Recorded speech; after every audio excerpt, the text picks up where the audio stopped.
am sitting across from my older brother in a glass-walled mediation room. The digital clock on the wall reads 8:45 in the morning. In exactly 15 minutes, a $6.8 million wire transfer will clear an offshore account. Once the money moves, he plans to erase me from this family forever. Harrison sips his sparkling water. He smiles at me. He thinks the evidence against him is burning in a hotel dumpster across town. He is wrong. But to understand how I trapped the golden child, we have to rewind 3 weeks. Before we get into it, welcome to Luke Vengeance. Drop a comment and tell me your age and where you are listening from today. Make sure to subscribe so you catch the end of this. Now, let me take you back to the phone call that started the war. My name is Lucy Miller. I am 34 years old, and I work as a senior financial compliance auditor in Columbus, Ohio.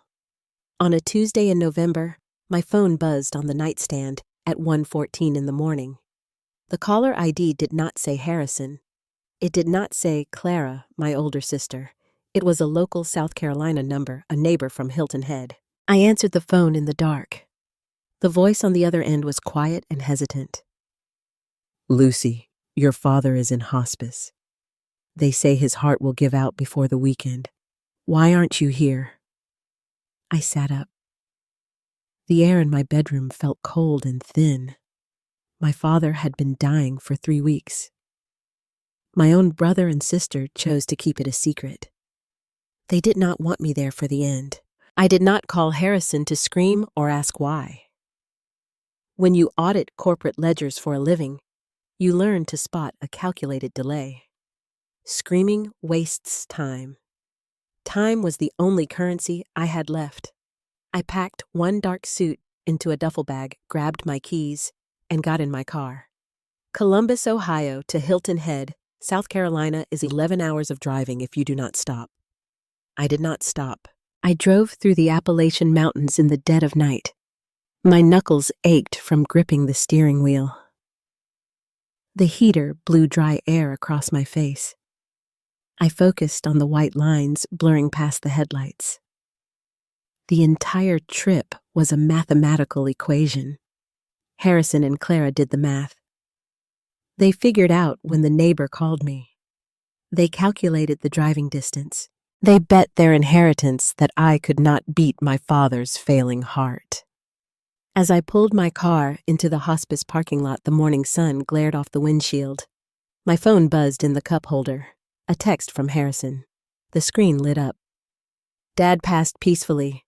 So sorry you could not make it. I stared at the glowing letters. My brother was lying to buy himself a window. I checked the dashboard clock. Then I looked at the brick building in front of me. They miscalculated by exactly 2 hours. I turned off the engine. I grabbed my bag and walked toward the sliding glass doors. The automatic doors of the hospice center slid open with a soft mechanical sigh. The lobby smelled of stale coffee, industrial floor cleaner, and the quiet despair of waiting families. I bypassed the front desk entirely. I knew how to navigate institutions. You walk with purpose, and nobody questions your destination. I moved toward the south wing where the critical care rooms were located. My flat-soled shoes clicked a steady, deliberate rhythm against the polished linoleum.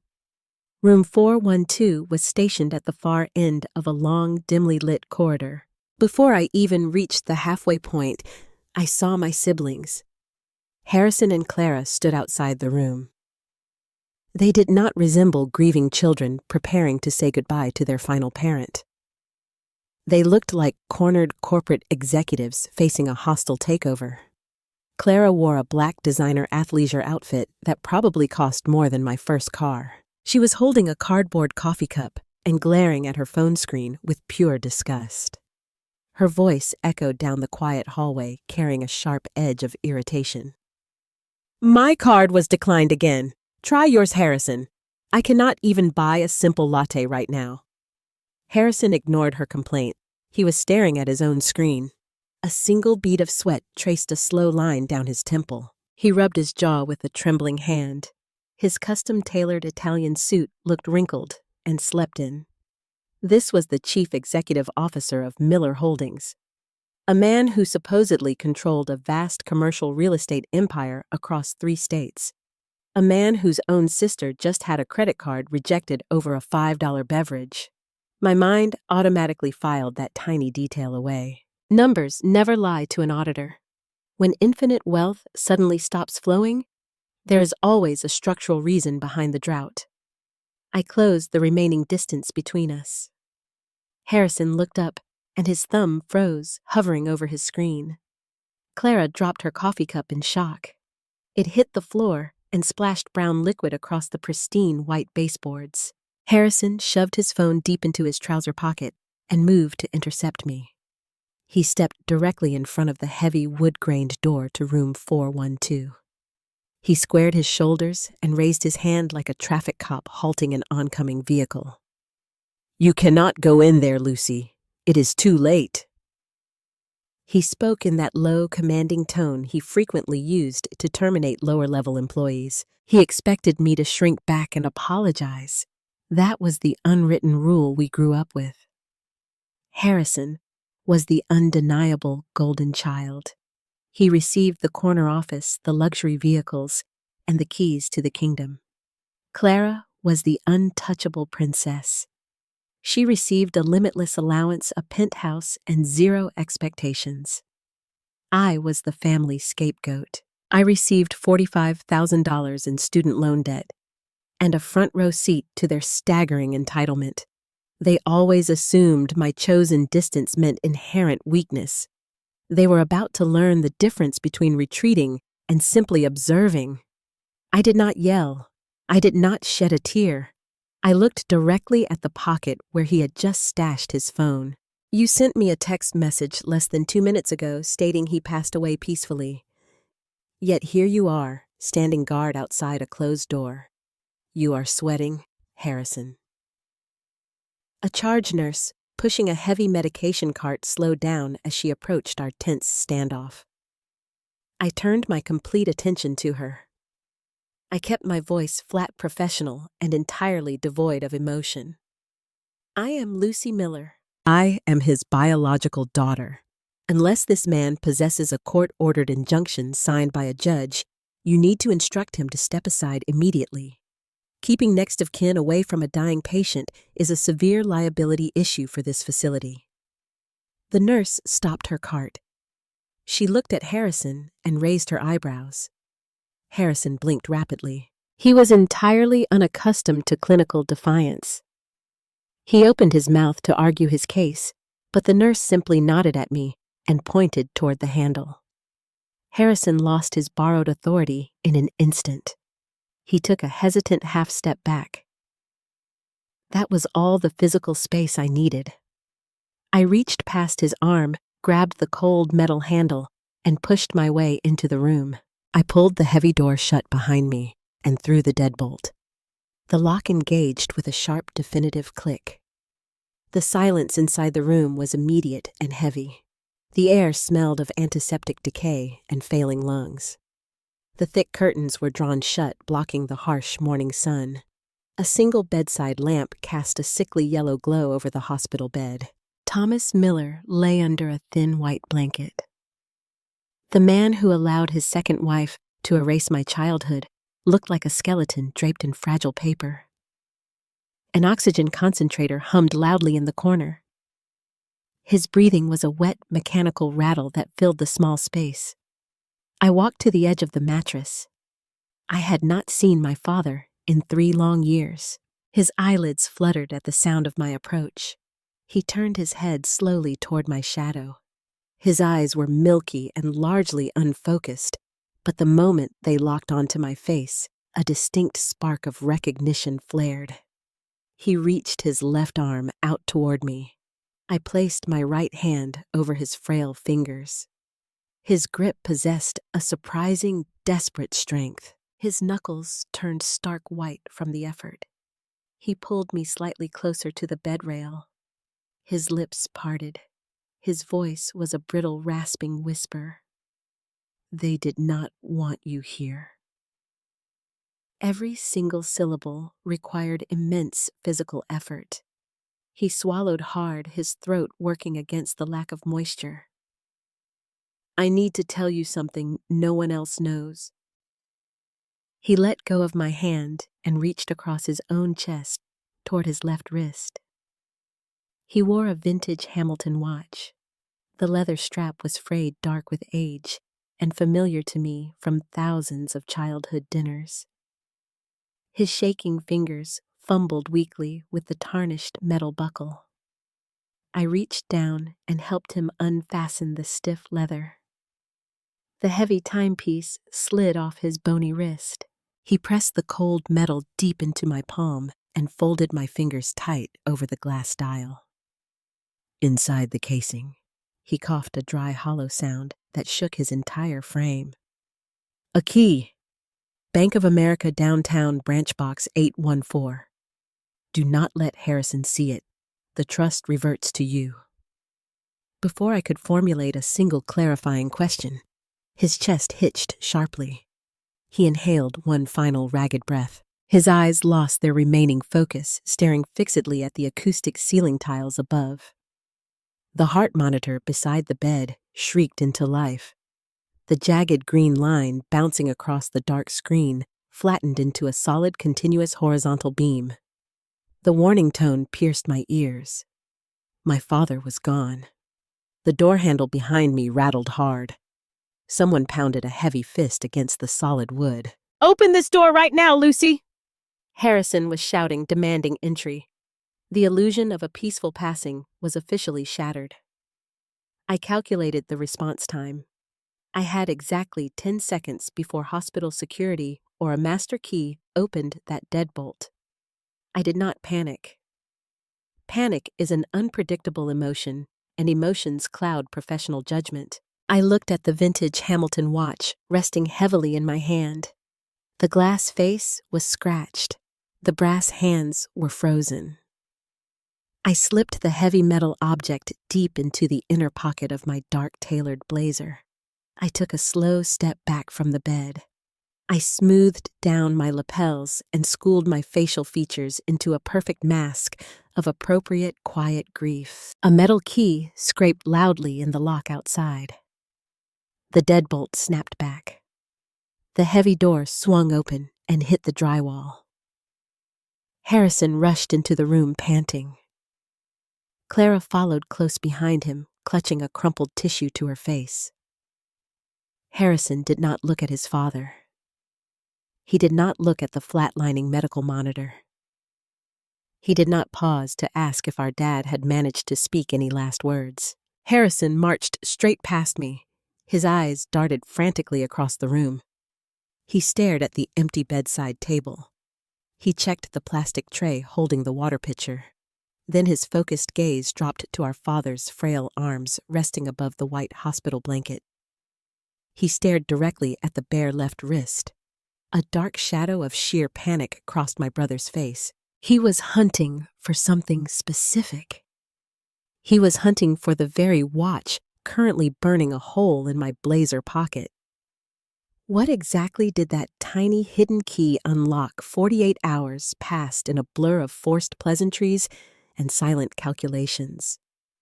The funeral arrangements were being handled with the swift efficiency of a corporate merger.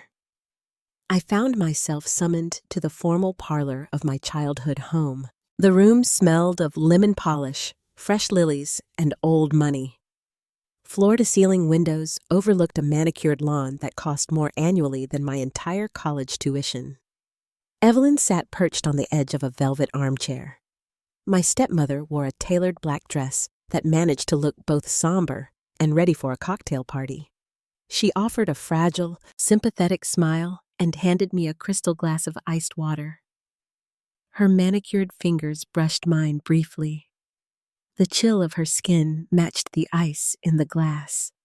She played the role of the grieving widow with practiced perfection. Behind that polished exterior, she was the architect of my isolation. She spent decades carefully pruning me from the family tree, ensuring her own 2 children received every ounce of sunlight and resources. Harrison stood by the grand marble fireplace. He held a thick manila folder tucked under his arm.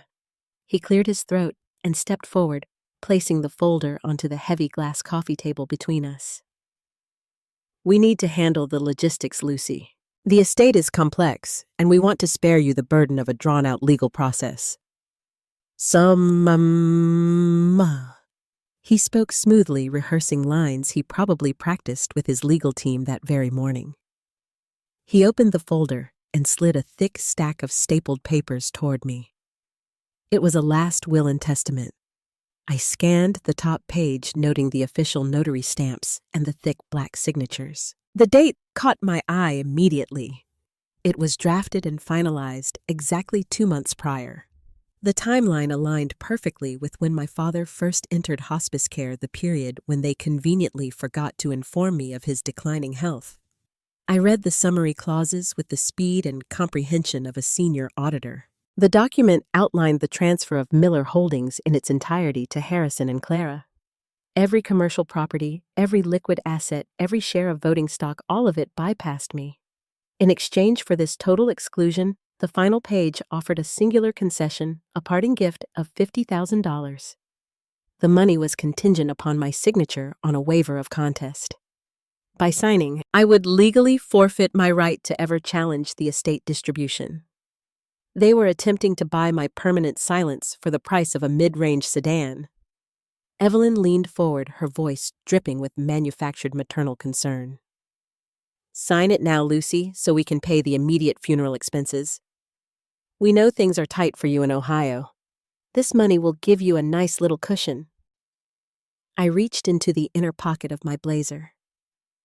I bypassed the standard black ballpoint pen provided by the notary. Instead, I withdrew my own pen, a sleek metal cylinder with bright red ink. During my teenage years, my siblings mocked this pen relentlessly.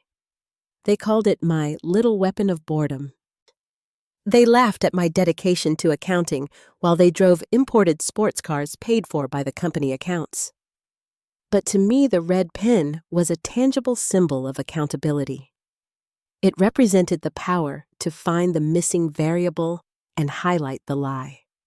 I set the red pen down on top of their document, the bright crimson casing starkly contrasted against the stark white legal paper. "I will have my outside legal counsel review these terms before I provide any signature." I kept my tone conversational but firm. The reaction was instantaneous. Harrison dropped his corporate mask, his face flooded with a dark, angry scarlet. He was accustomed to rolling over obstacles through sheer intimidation. Their entire strategy relied on railroading me while I was allegedly blinded by fresh grief. They anticipated tears, confusion, and an easy surrender. "You are being ridiculous, Lucy." Harrison gripped the edge of the glass table. His knuckles turned white. "If you drag this into court, you will drain whatever tiny inheritance you might have received. We will tie you up in litigation until you are bankrupt." I stood up from the velvet sofa. I picked up my red pen and slid it back into my pocket, leaving the unsigned document resting near Evelyn. "Then I suggest your lawyers prepare for a lengthy discovery phase." I walked out of the parlor, leaving them in a stunned, suffocating silence. Evelyn glared at my back, her fragile widow persona vanishing into thin air. I drove straight back to my temporary hotel room in South Carolina. The space was sterile, quiet, and anonymous, a perfect environment for analytical work. I locked the door and pulled the heavy curtain shut. I sat at the small veneer desk and took the vintage Hamilton watch from my pocket. I held the timepiece under the bright beam of the desk lamp. My father told me the key was inside the casing. I used the flat edge of my metal nail file to carefully pry off the back panel. The aged brass backing popped loose with a sharp snap. Hidden within the hollow space behind the gears lay a tiny silver safety deposit box key. The metal was stamped with the numbers 814. I placed the key gently onto the desk surface. Then I examined the intricate gears and the face of the watch itself. The mechanism was broken. It no longer ticked. The sweeping second hand was frozen in place. I looked closely at the hour and minute markers. The brass arrows were stopped at exactly 10:14. My father was a man who lived his life by rigid schedules. He calibrated his routines down to the minute. A broken watch on his wrist was an anomaly. A frozen time of 10:14 was not a mechanical failure. It was a deliberate final act. He stopped the gears himself. Staring at those numbers triggered a visceral response deep inside my chest. A memory forced its way through the thick walls of my clinical detachment. I am 10 years old. 10. I am exploring the dusty boxes in the dark corners of our sprawling attic. I open a small cedar box hidden beneath a pile of winter coats. Inside rests a delicate silver locket. It is tarnished, but beautiful. I rub my thumb across the front cover. 2 letters are engraved into the metal. SH. Footsteps creak on the wooden stairs behind me. Evelyn appears in the shadows. Her face is hard and unreadable. She snatches the locket from my small hands. Her fingernails dig painfully into my palm. She tells me it is just garbage left behind by the previous owners. She drags me downstairs to the kitchen. She drops the silver jewelry directly into the sink drain and flips the switch. The garbage disposal grinds the metal into jagged, unrecognizable shards. The horrific screaming sound of destroying steel fills the kitchen. She watches the drain with a cold, satisfied expression.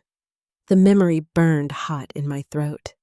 I blinked away the sudden sting of unshed tears. I forced the trauma back into its mental vault. I could not afford to feel the pain of a neglected child right now. SSH Sarah Hayes. Evelyn destroyed that locket for a reason. My father gave me this key for a reason. The stopped watch and the initials were pieces of a much larger equation. A safety deposit box key is useless without knowing what assets are currently in play. They tried to buy me off for $50,000 while claiming the estate was complex. They were hiding the true value of the portfolio. To understand the scale of their deception, I needed raw, unedited data. I opened my laptop. I connected to the secure hotel network. Years ago, when Harrison failed his initial finance courses, I was quietly forced to correct the corporate ledgers. They never officially removed my secondary administrative access. They assumed I lacked the courage to ever use it against them. I navigated to the Miller Holdings employee portal and brought up the login screen. My fingers hovered over the keyboard. Every transaction, every hidden debt, every secret they buried over the past 30 years was locked behind this digital firewall. What exactly will I find when the master ledgers finally load? The hotel air conditioning unit hummed a low, steady drone against the heavy southern heat. I sat cross-legged on the stiff mattress, with my laptop illuminating the dark room. The digital clock on the nightstand read midnight. I needed raw data. I needed to understand exactly why my family wanted to buy my permanent silence for the cost of a cheap car. I typed a series of administrative credentials into the Miller Holdings corporate portal. 5 years ago, Harrison nearly tanked the entire enterprise. He mismanaged capital allocations so poorly, the state regulatory board flagged their filings for a formal inquiry. My father quietly begged me to intervene and save his heir from public ruin. I spent 3 sleepless nights restructuring their messy ledgers. To facilitate that silent rescue, the corporate technology department built a secondary backdoor access profile for me. They intended to delete the pathway after the crisis passed. They forgot. People who inherit their wealth rarely clean up their own digital footprints. They assume the help will do it for them. The portal loaded with a soft chime. A dashboard of corporate accounts materialized on my screen. I bypassed the standard operating budgets and payroll divisions. I went straight for the restricted executive holding tiers. This is where the real money lived. Forensic accounting is not about finding the lie right away. It is about finding the anomaly. You look for a shadow where light should be.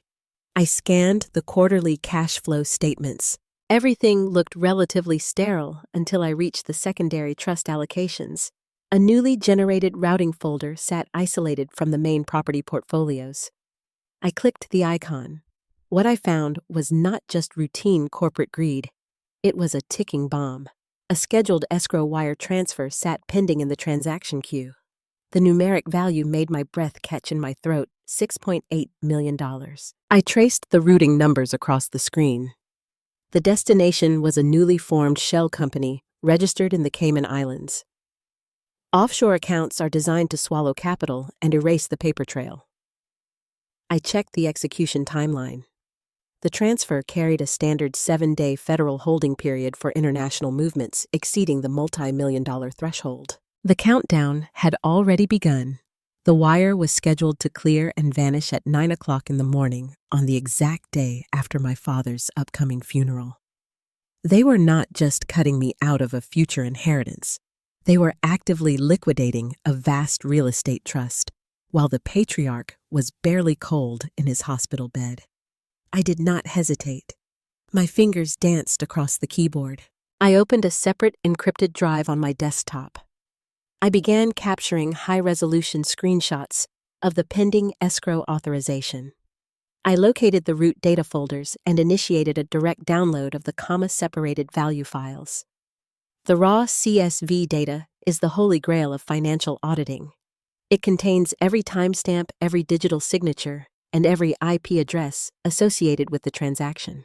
The progress bar on my screen reached 82%. Then, the portal froze. The mouse cursor turned into a spinning wheel. A split second later, the entire browser window vanished. The screen blinked black. A bold red text box appeared in the center of the monitor. Access revoked. Administrator privileges terminated. Harrison found the back door. My cell phone vibrated on the nightstand before I could even process the digital eviction. The caller ID displayed his name. I let it ring 3 times to slow my heart rate. I swiped the screen and brought the speaker to my ear. I did not say hello. "You should not be snooping, Lucy." His voice was a harsh, venomous hiss. It carried the distinct sound of a man trying to project dominance while standing on thin ice. "You think you are so clever poking around the old server logs I just locked your obsolete profile. You are legally locked out of the family business." He thought he caught me in time. He assumed the sudden server termination stopped whatever query I was running. He did not know the CSV download finished in the background cache just milliseconds before the system boot. I needed to keep him feeling victorious. I needed a decoy. When engaging a narcissist, you must feed their ego. I injected a fake tremor into my voice.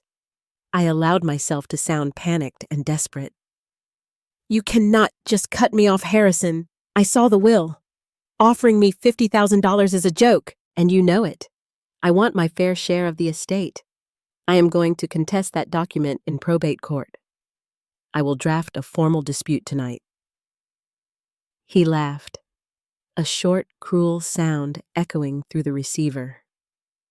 "Go ahead and try, little sister. You have no capital and no standing. You are out of your depth."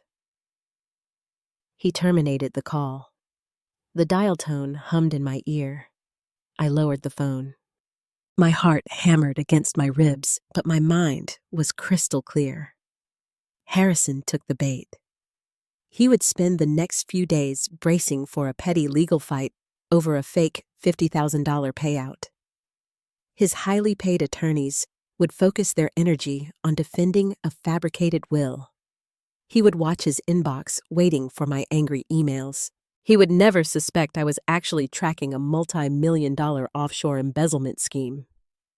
To sell the deception, I opened my email client. I composed a message to Harrison and Evelyn. I deliberately used poor grammar and emotional language. I accused them of stealing my rightful inheritance. I threatened to hire a cheap local attorney to block the settlement. I hit send, I knew Harrison would read that message and feel a surge of superior triumph. He would see a hysterical sister grasping at pennies while he quietly moved millions across the ocean. He would never look past the decoy. I opened my local cash folder. The raw financial data was safe. I extracted the files and began the backup protocol. I saved the documents onto 3 separate encrypted flash drives. I hid one inside the lining of my suitcase. I taped the second one to the underside of the hotel desk drawer. I kept the third drive in my blazer pocket right next to the vintage Hamilton watch. I sat back in the rigid hotel chair and ran the timeline through my head. The funeral was scheduled for Thursday afternoon. The Cayman's wire was set to execute Friday morning at 9 o'clock. Today was Sunday. I had exactly 5 days to dismantle their empire and freeze that transaction. 5 days to prove fraud. Digital evidence was a strong foundation, but it was not the smoking gun. Defense attorneys could argue Harrison had unilateral executive authority to move corporate funds.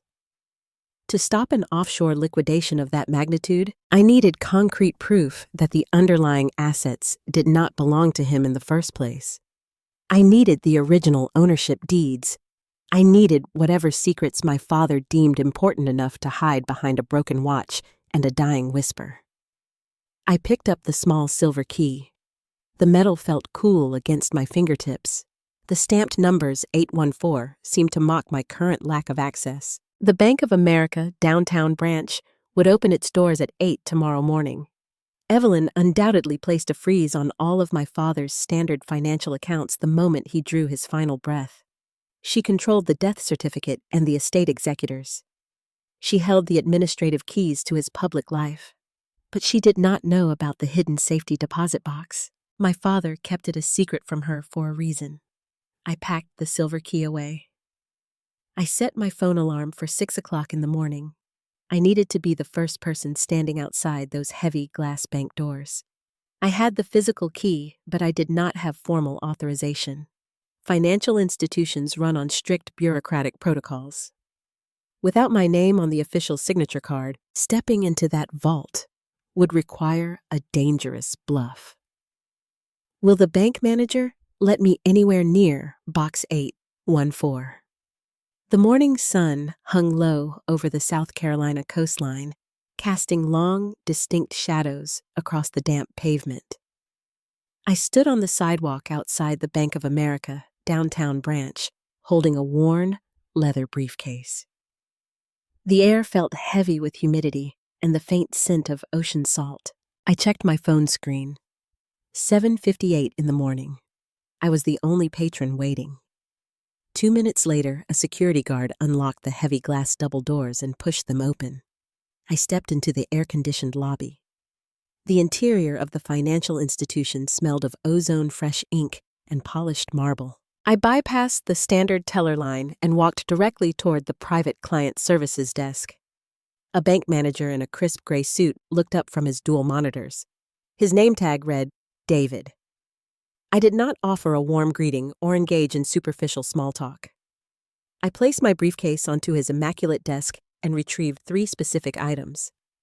My state-issued identification, a preliminary certificate of death bearing the signature of the attending hospice physician, and the silver safety deposit key stamped with the numbers 814. I am here to access the private depository box belonging to Thomas Miller. I kept my voice level and authoritative. David frowned slightly and began typing my father's name into his terminal. His fingers paused over the keyboard. A look of practiced, bureaucratic regret washed over his features. I am sorry, Miss Miller.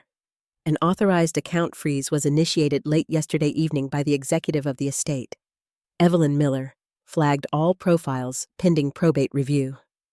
I cannot permit entry to the vault.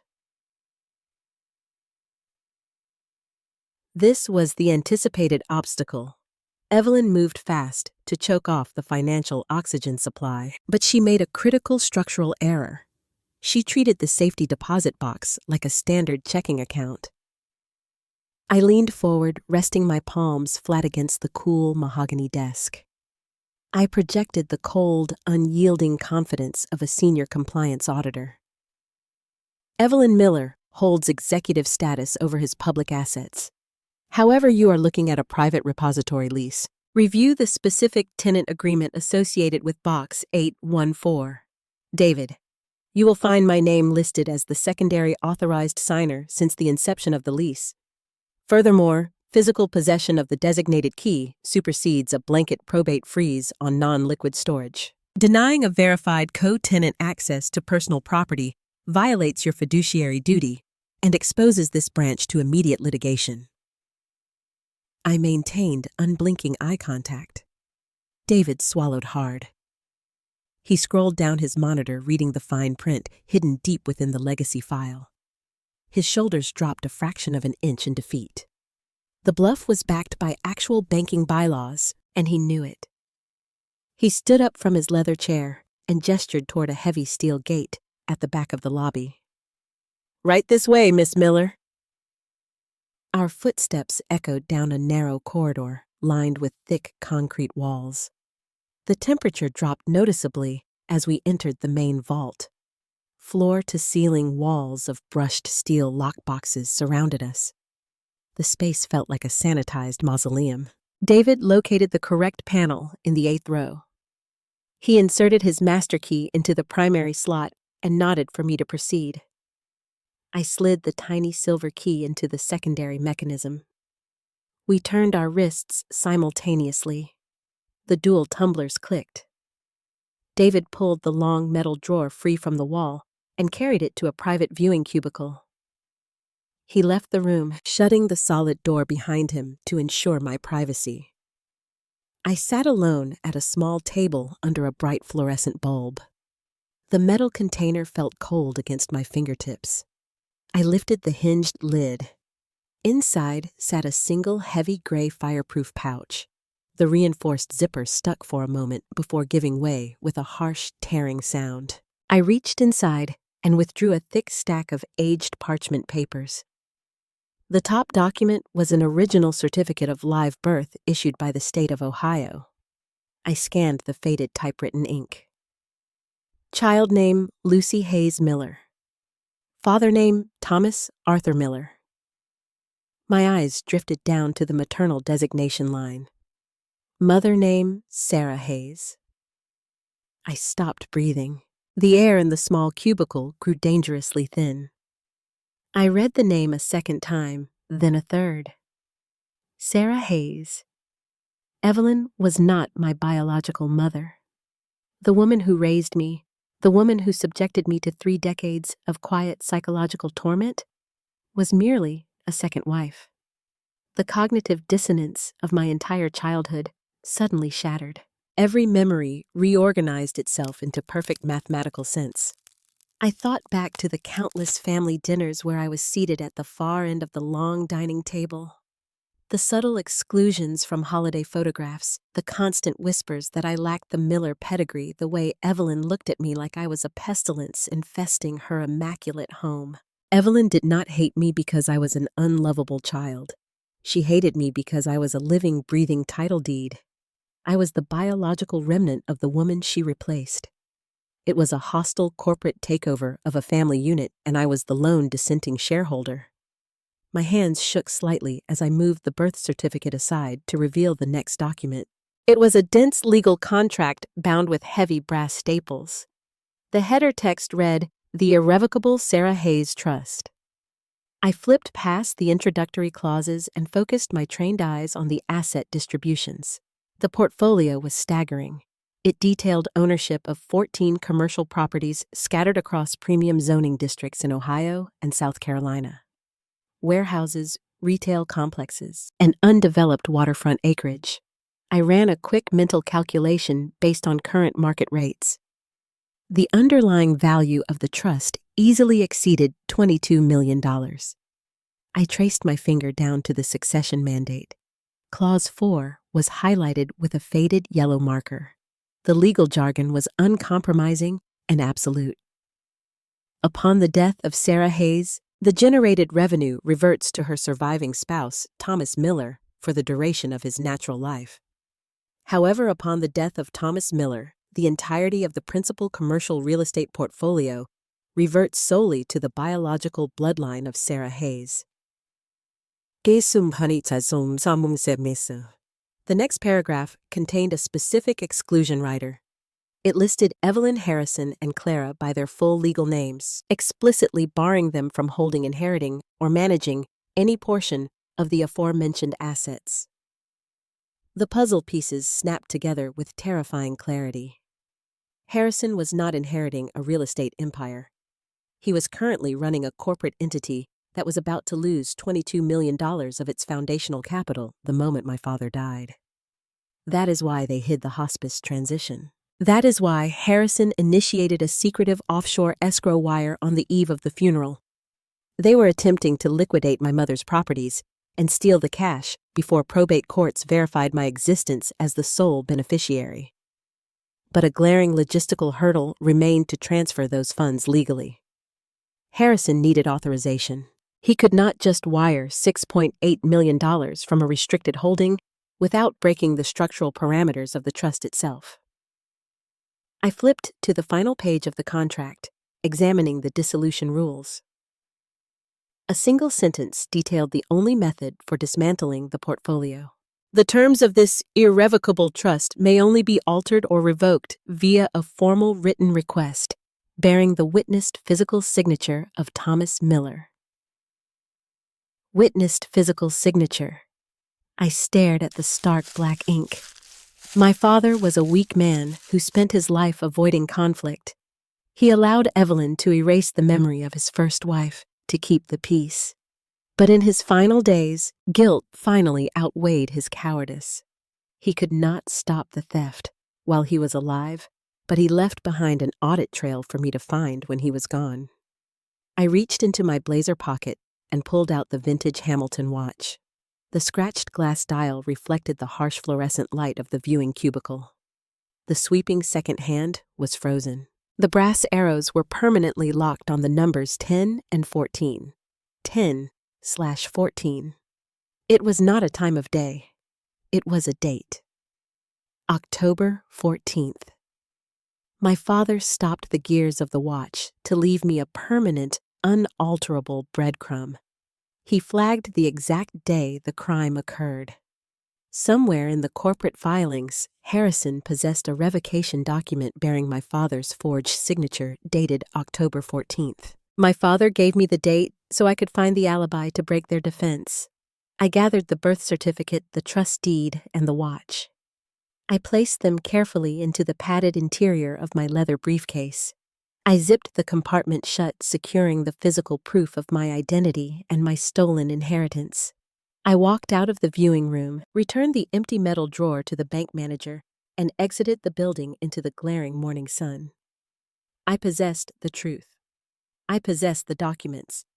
But Harrison possessed the entire Miller Holdings infrastructure. He monitored the corporate accounts.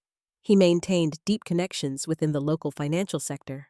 It was only a matter of time before an automated alert or a gossiping teller informed the chief executive officer that his estranged sister successfully bypassed the freeze and breached the downtown vault. I stood on the sidewalk watching the traffic pass by. The war was no longer fought in the shadows. How will Harrison retaliate when he realizes I hold the keys to his destruction? The heavy humidity of the South Carolina morning clung to my skin as I walked back to my rental car. I placed the leather briefcase containing my mother's trust deed on the passenger seat. My phone buzzed in my pocket before I could insert the key into the ignition. The caller ID displayed a Columbus area code. It was not a personal contact. It was the direct office line of Richard Vance, the senior managing partner at my accounting firm. Richard never called an employee before 9 in the morning unless a Tier 1 client was threatening litigation. I sat in the driver's seat, closed the door to shut out the street noise, and answered the call. "Lucy, we have a severe problem." Richard bypassed polite greetings. His voice was tight, vibrating with suppressed panic. "I just received a formal complaint from the legal department at Miller Holdings." Harrison Miller personally contacted the Board of Ethics this morning. He claims you utilized proprietary firm software to illegally breach their secure corporate servers last night. He is accusing you of violating client confidentiality firewalls and executing unauthorized data extractions. Harrison moved with the predatory speed of a cornered animal. He could not physically retrieve the documents from the bank vault. So he targeted the foundation of my independence, my career. He understood my psychology perfectly. The golden child recognized that I built my entire adult life far away from his toxic orbit, using the stability of my profession. By accusing me of a cyber breach involving a former client, he was triggering a lethal institutional response. He was threatening to strip my CPA license, dismantle my professional reputation, and destroy my ability to earn a living. This is the classic strategy of a powerful abuser. When they cannot control your mind, they destroy your resources. Harrison is demanding your immediate termination. Richard continued, the stress evident in his heavy breathing. He is threatening to file a massive civil lawsuit against our firm if we do not comply. You know the protocols, Lucy. An accusation of this magnitude requires an immediate suspension pending a full forensic review of your terminal. I have to lock you out of the system. I stared through the windshield at the passing traffic. Panic is a luxury I could not afford. My training took over, suppressing the rising tide of fear. I focused on the raw mechanics of the situation. Harrison thought he was executing a fatal strike. He believed the threat of unemployment and public disgrace would force me to surrender the trust documents and sign his waiver. He expected me to beg for mercy. Richard listened to me carefully. I kept my tone low, even and entirely devoid of desperation. Do you remember the informal audit I conducted for Miller Holdings 5 years ago? The one where I restructured their failing ledgers to avoid a state inquiry? Yes, Richard replied cautiously. That was a private family matter. We built a secure firewall specifically for that task. Exactly. I accessed their network last night using the secondary administrative profile their own IT department created and never deactivated. I did not breach a firewall. I walked through an open door using keys they provided, but my method of entry is irrelevant compared to the data I recovered. I paused, allowing the silence to build tension over the phone line. I needed Richard to transition from a panicked manager into a rational auditor. Miller Holdings is not a solvent enterprise, Richard. I analyzed their restricted executive tiers.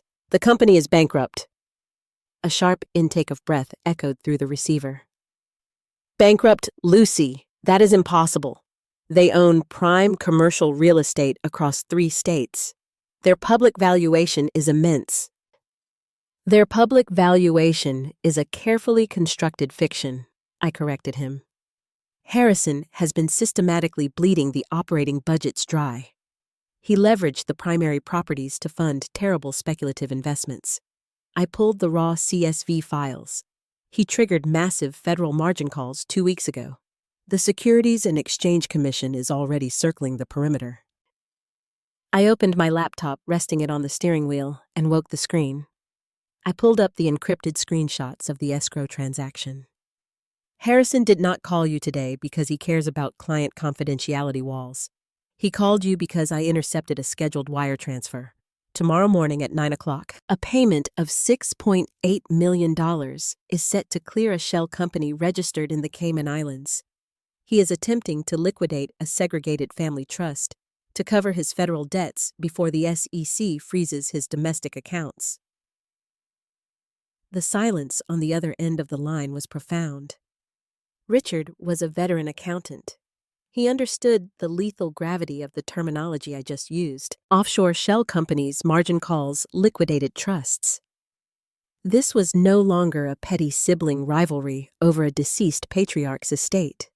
The parameters of the conflict expanded exponentially.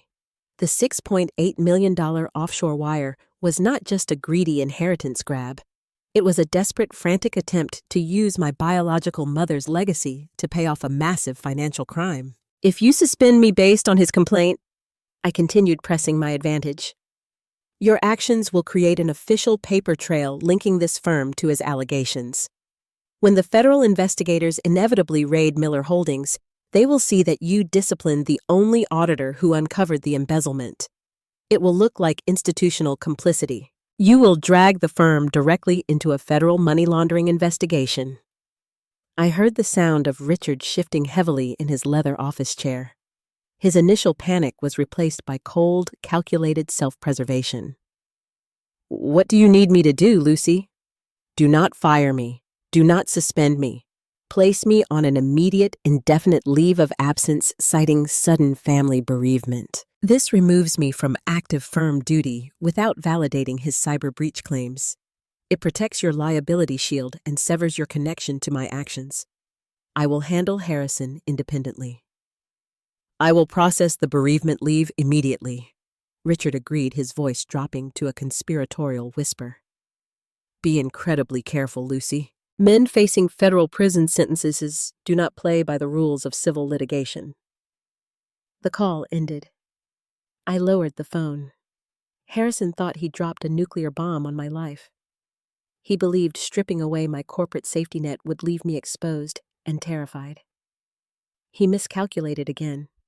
My job was the only tether holding me back from total warfare.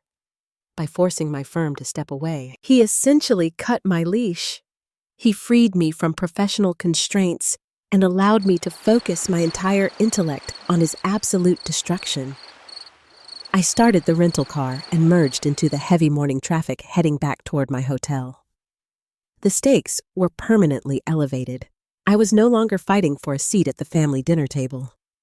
I was fighting to stop a federal crime. I had the trust deed proving the assets belonged to me. I had the digital footprint proving he was attempting to steal them. I had the frozen Hamilton watch pointing toward a forged document. But Harrison was a desperate man watching his empire crumble. The threat of professional ruin failed to stop my momentum. When intimidation fails, the toxic mind pivots to bribery. The golden child possessed an arrogant belief that every human interaction was a simple financial transaction. He assumed every person had a breaking point defined by a dollar amount. I parked the car outside my hotel and rode the elevator up to my floor. I anticipated a brutal counterattack. Will the family try to buy my silence before the federal authorities catch the scent of the rotting empire? I returned to the sterile confines of my hotel suite shortly before noon. The heavy drapes remained drawn, shutting out the harsh southern sunlight. I placed the leather briefcase holding my mother's irrevocable trust deed onto the small veneer desk. The adrenaline from the morning encounters began to recede, leaving behind a cold, sharp clarity. Harrison failed to destroy my career. He failed to intimidate me into a rapid surrender. In the high-stakes environment of corporate auditing, when brute force intimidation fractures the opposing party, inevitably pivots to a different tactic. They attempt to purchase their way out of the crisis. I did not have to wait long for the secondary assault. 2 sharp raps echoed against my heavy mahogany door. The knocks were quick, impatient, and demanding. I walked softly across the patterned carpet and peered through the brass peephole. Evelyn stood in the hallway. She was entirely alone. I unlocked the deadbolt and pulled the door open. My stepmother stood before me, draped in impeccable designer morning wear. She wore a tailored black dress that hugged her frame perfectly. A string of understated pearls and dark oversized sunglasses resting atop her perfectly styled hair. The air around her carried the heavy, suffocating scent of an expensive floral perfume. But the closer I looked, the more the pristine facade fractured. Her breathing was shallow and erratic. A fine tremor shook her left hand, where she gripped a slender leather clutch. The polished, grieving widow persona was crumbling under the immense pressure of impending financial ruin. Evelyn did not wait for an invitation. She pushed past my shoulder and stepped directly into the center of the room. She removed her sunglasses, folding the arms with a sharp snap. Her eyes scanned the modest accommodations with inherent unmistakable disdain. She spent 3 decades cultivating an environment of pure luxury, funded entirely by the assets of the woman she replaced. Standing in a standard corporate hotel suite clearly offended her delicate sensibilities. "We need to resolve this unfortunate situation, Lucy." Her voice lacked the manufactured maternal warmth she deployed in the parlor 2 days prior. The tone was brittle, edged with a frantic energy she struggled to conceal. "Your brother is under a tremendous amount of stress managing the estate transition. You are causing unnecessary friction during a profound period of family mourning." I closed the door, leaning my back against the solid wood. I crossed my arms and watched her perform. She was a master of emotional manipulation, accustomed to bending reality to suit her narrative. But I was no longer the frightened 10-year-old girl watching her silver locket get ground into jagged metal shards. I was an auditor evaluating a failing asset. I remained silent, forcing her to fill the uncomfortable void. People attempting a deception abhor silence. It compels them to reveal their hand prematurely. Evelyn cleared her throat. She unclasped her leather clutch and withdrew a crisp rectangular slip of paper. She walked over to the small desk and placed the document face up on the polished surface. She tapped her manicured index finger against the paper. "Your father wanted peace. He hated conflict. We are prepared to be generous to honor his final wishes. Take this. Walk away from the estate. Return to your quiet life in Ohio." I pushed off the door and approached the desk. I looked down at the slip of paper. It was a certified cashier's check drawn on a prominent local regional bank. The payee line bore my full legal name. The numeric amount was printed in bold black ink, $250,000. For a fraction of a second, a genuine wave of astonishment washed over me. Not because the amount was staggering, but because it was incredibly revealing. To an average citizen, $250,000 is a life-altering sum. It represents a paid-off mortgage debt elimination and a comfortable safety net. But I was a senior financial compliance officer currently investigating a multi-million-dollar commercial real estate portfolio. Evelyn and Harrison were attempting to steal a trust valued north of $22 million. They were initiating an offshore wire transfer for nearly $7 million in liquid capital. If they possessed genuine operational liquidity, they would have offered me $1 million to make the problem vanish without a second thought. $1 million buys permanent binding silence. $250,000 was a glaring neon indicator of severe distress. My mind raced through the mathematical implications. They offered this specific number because it was the absolute maximum amount of liquid cash they could scrape together on short notice. Harrison triggered federal margin calls. His domestic accounts were likely frozen or severely depleted by the Securities and Exchange Commission holding patterns. Evelyn probably liquidated her personal jewelry or emptied her private discretionary funds to generate this singular check. They were effectively broke. The sprawling Miller Holdings empire was an empty, hollow shell propped up by debt and desperation. Evelyn mistook my silent analysis for hesitation. She leaned closer, her perfume overwhelming my senses. "Be reasonable, Lucy. You do not possess the capital to survive a protracted legal war with us. Harrison retains the top litigation firm in the state. If you reject this generous offer, he will bury you in endless procedural filings. You will spend years in court and walk away with nothing. Take the check. Start fresh."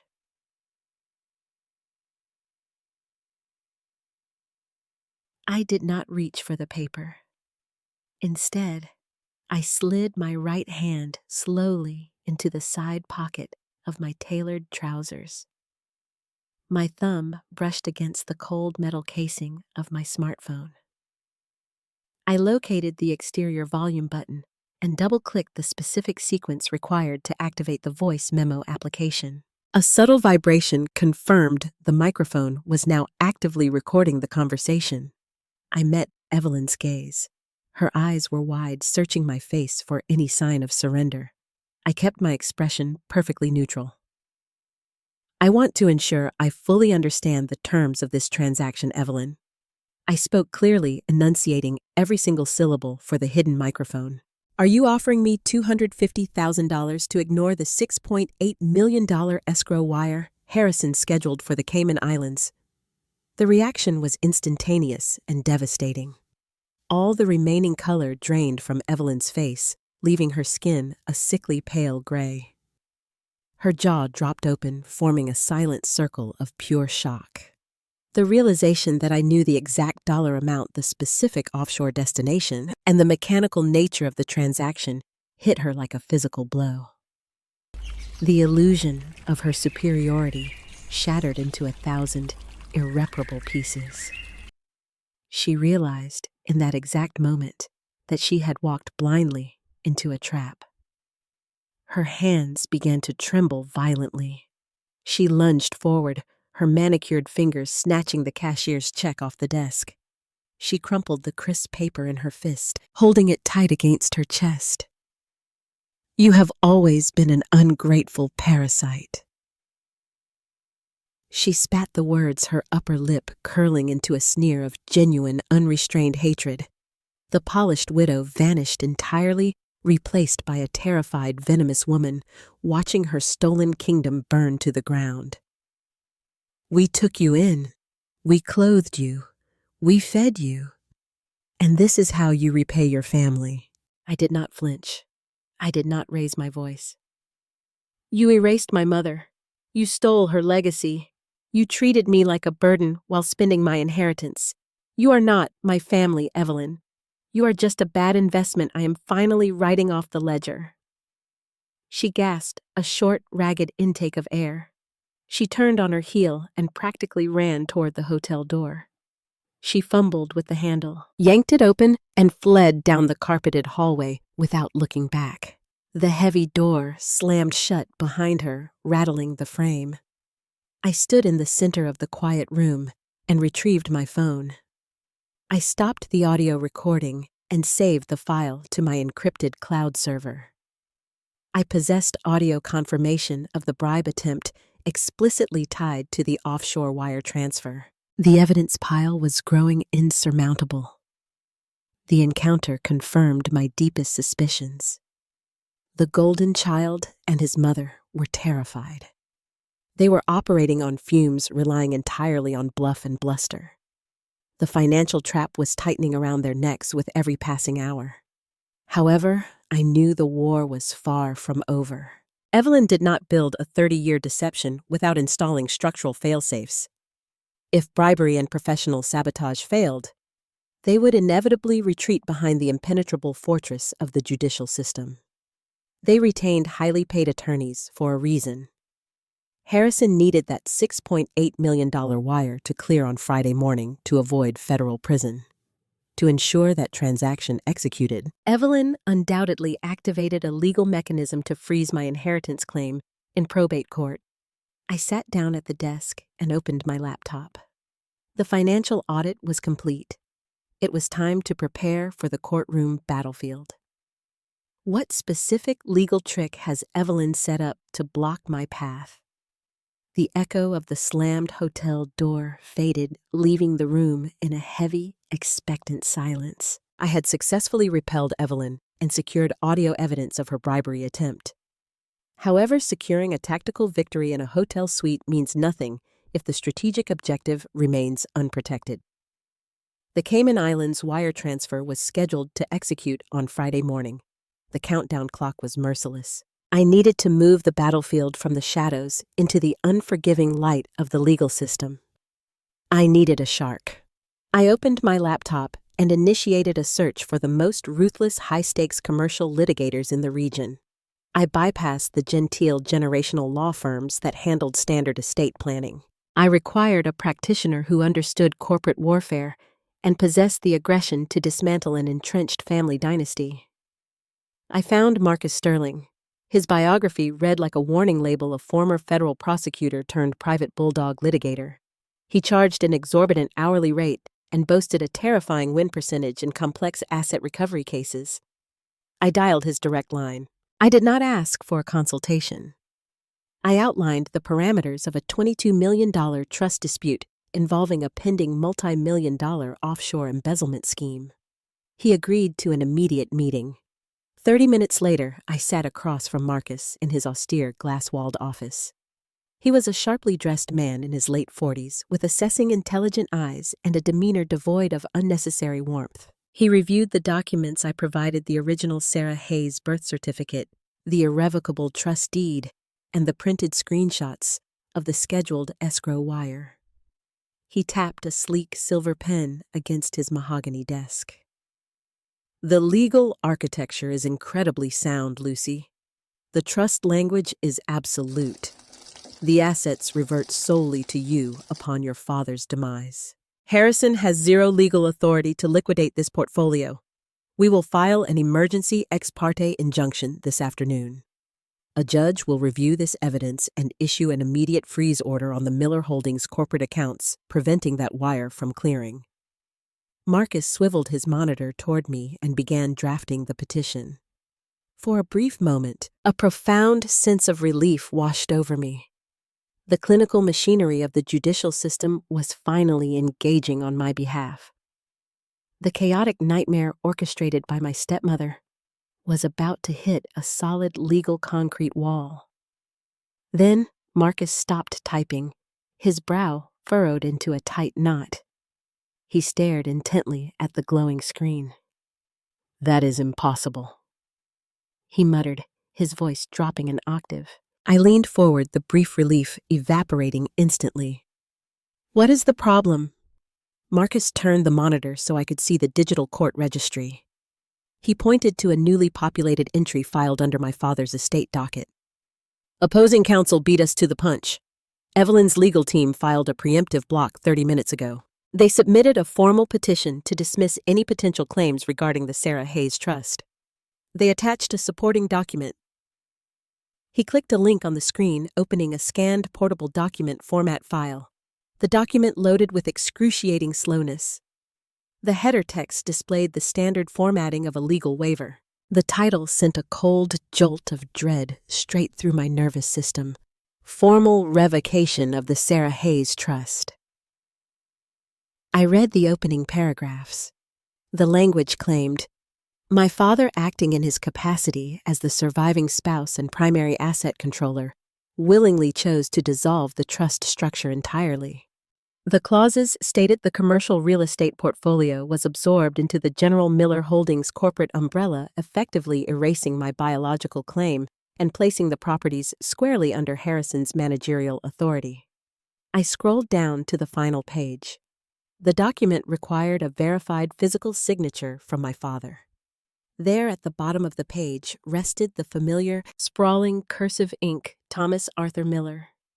Beneath his name sat a secondary signature from a designated witness, a man named Arthur Vance, a former corporate attorney for the firm who died of a stroke 6 years ago. Convenient.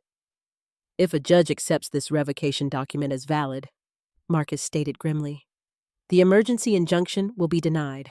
The court will recognize Harrison as the legitimate controller of the assets. The offshore wire will execute on schedule. We just hit a massive structural roadblock." I stared at the scanned signature. The cursive loops looked authentic, mimicking my father's distinct handwriting perfectly. Evelyn did not just build a deceptive family narrative. She constructed a fortified legal bunker. She possessed a signed, notarized document terminating my inheritance. To the untrained eye, the defense appeared impenetrable. But I am an auditor. I do not look at the signature. I look at the context. I shifted my focus away from the ink and examined the stamped date directly adjacent to the signature line. The numerical sequence glowed bright on the monitor: October 14th, 2014. October 14th. October 14th. The number struck me with the force of a physical blow.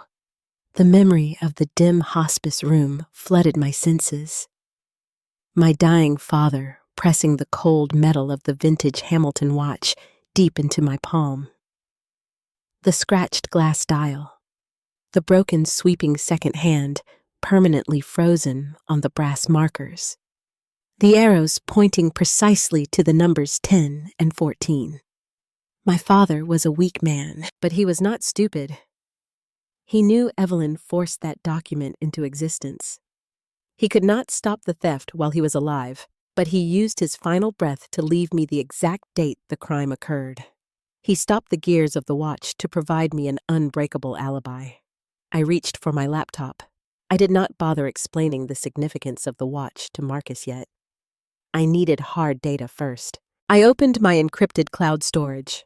My professional inclination toward obsessive documentation extended to my personal life. I maintained a meticulous digital archive of every significant family event, medical crisis, and financial expenditure. I navigated to the folder labeled Medical Records Thomas Miller.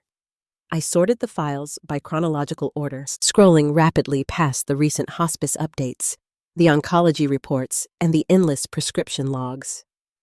I located the specific subfolder dedicated to the year 2014. I opened the summary file and scanned the text. The dates aligned perfectly. I turned my laptop screen toward Marcus. Examine the signature date on Evelyn's revocation document again, Marcus.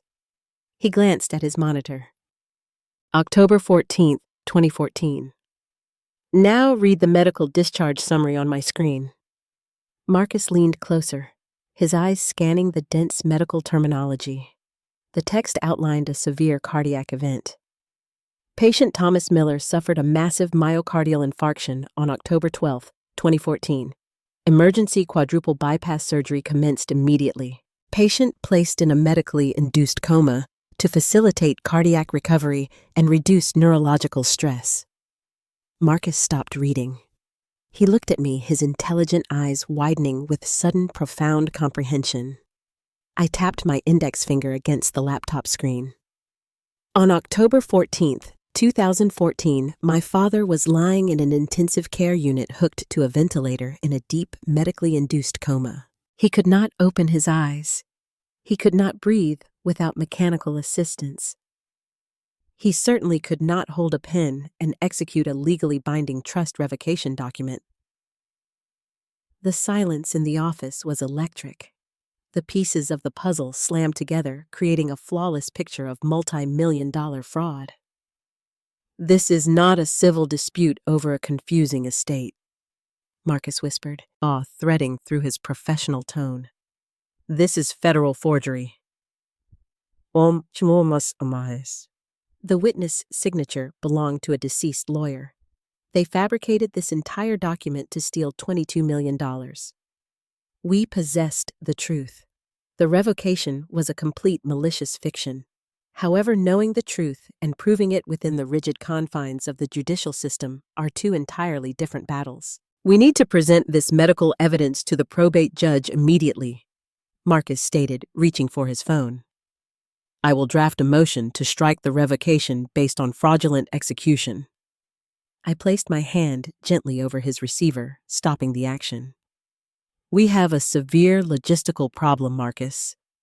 This digital file is merely a personal summary log. To prove federal forgery in a court of law, we require the certified original medical records from the Hospital Administration Department.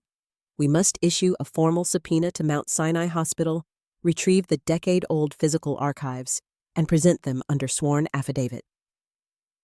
Marcus slowly lowered the phone. The stark reality of the timeline settled over the room.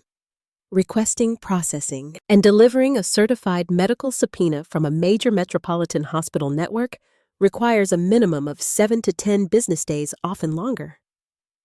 I looked at the digital clock on his desk. The escrow wire is scheduled to clear the Cayman Island Shell Company in exactly 48 hours. If we wait for the judicial process to churn, the money vanishes offshore before the judge even reads the subpoena request.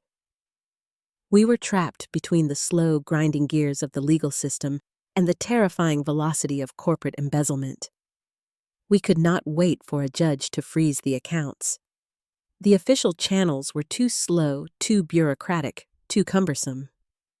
We needed a different mechanism. We needed to bypass the courtroom entirely.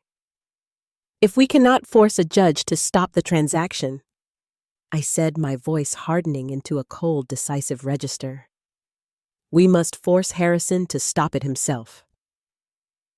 Marcus raised an eyebrow. Harrison is facing ruin. Why would he voluntarily cancel his only lifeline? Because Harrison values his public reputation above his own life. The golden child thrives on the adoration of his peers. He needs the country club respect, the boardroom deference, the illusion of invincibility. If I threaten to expose his federal crimes in a private letter, he will ignore it. If I threaten him in a public arena surrounded by the local elite, he will panic. I checked my watch. The funeral service for my father was scheduled for tomorrow afternoon. The entire corporate and social hierarchy of Hilton Head would be in attendance. Hundreds of influential people gathering to pay their respects to the Miller dynasty. It was the perfect stage for an execution. How will I corner Harrison in public without triggering my own arrest? The coastal heat of South Carolina hung thick and oppressive over the sprawling stone architecture of the First Presbyterian Church.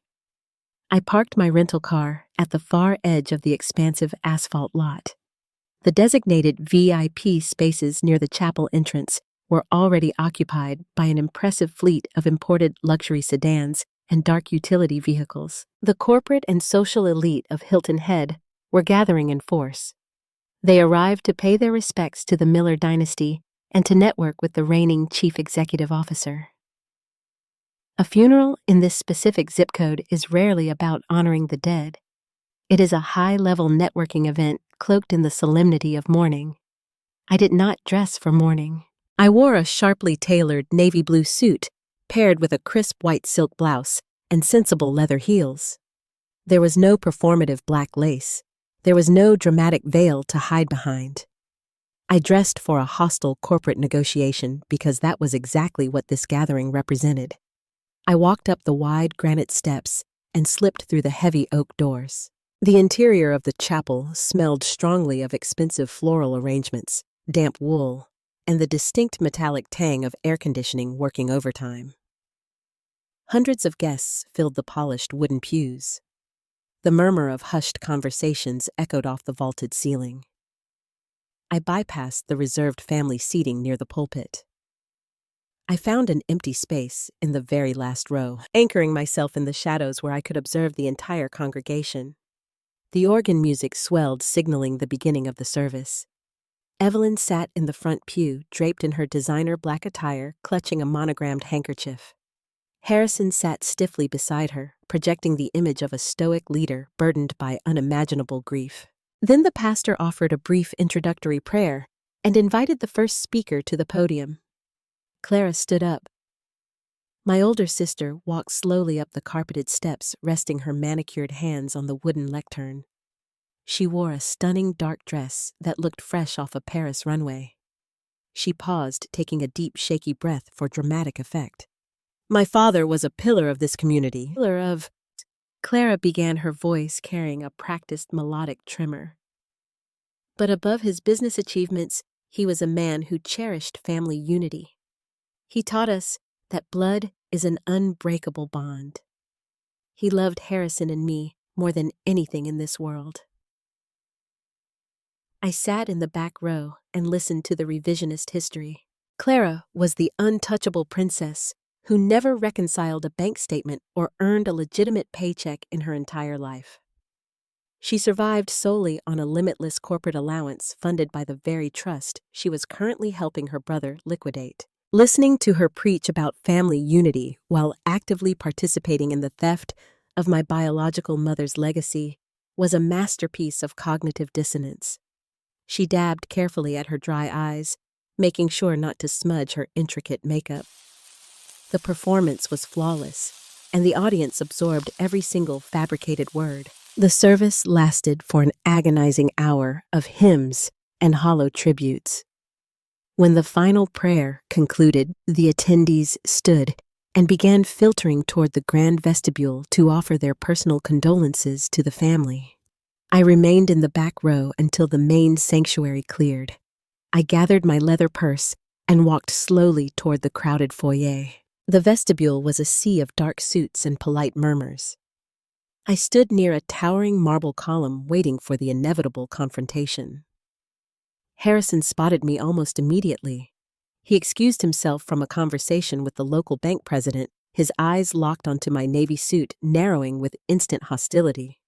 He did not approach me alone. He gestured sharply to his left. Two men detached themselves from the crowd and flanked him. They wore bespoke charcoal suits, carried expensive leather portfolios, and possessed the rigid, uncompromising posture of men who charged $1,000 an hour. These were the high-priced corporate attorneys Evelyn deployed to draft the fraudulent trust revocation. Harrison brought his legal muscle to intimidate the rogue auditor. The trio moved through the vestibule, intersecting my path before I could reach the exit doors. Harrison stopped a few feet away, using his height and the presence of his lawyers to create a physical barricade. "I told you to go back to Ohio, Lucy." Harrison kept his voice pitched low, ensuring the surrounding mourners could not hear the venom in his tone. "The wire clears tomorrow morning. The estate is sealed. If you cause a scene here today, if you raise your voice or embarrass this family, I will have security arrest you for criminal trespassing." He leaned in slightly, his jaw tight, his eyes scanning my face for the expected signs of panic. He anticipated a hysterical outburst. He thought I showed up to the church to scream, throw accusations, and humiliate him in front of his peers. He braced himself for an emotional explosion that he could easily dismiss as the ramblings of a mentally unstable, estranged sister. He fundamentally misunderstood his opponent. I did not shrink away from his aggressive posture. I did not raise my voice. I took a deliberate step forward, violating his personal space. I closed the distance until less than a foot separated us. The scent of his expensive cologne mixed with the sharp, sour odor of his nervous sweat. I looked directly into his eyes and dropped my voice to a surgical whisper. $6.8 million scheduling a transfer to the Caymans. Harrison's confident posture fractured. His shoulders twitched. I stepped a fraction of an inch closer, maintaining unbroken eye contact. A forged revocation of the Sarah Hayes Trust dated October 14th, 2014. The blood vanished from Harrison's face. His skin turned a translucent shade of chalk. His breathing halted in his chest. I delivered the final paralyzing fact. And certified hospital records proving Thomas Miller was in a deep, medically induced coma on that exact date. The impact of those 3 sentences hit the trio like a silent detonation. Harrison physically staggered backward, his heel catching on the edge of a decorative rug. He opened his mouth, but no sound emerged. His vocal cords were paralyzed by sheer, unadulterated terror. The reaction of the 2 corporate attorneys was even more profound. They were highly paid professionals who operated in the murky gray areas of civil litigation. They defended ruthless executives and shielded questionable corporate practices. But they did not participate in blatant, easily provable felonies. When I mentioned the date of the coma, both lawyers snapped their heads toward their client. Their eyes widened with sudden, horrified realization. A defense attorney can argue the interpretation of a contract. They cannot argue the physical capability of a comatose man holding a pen. Harrison lied to them.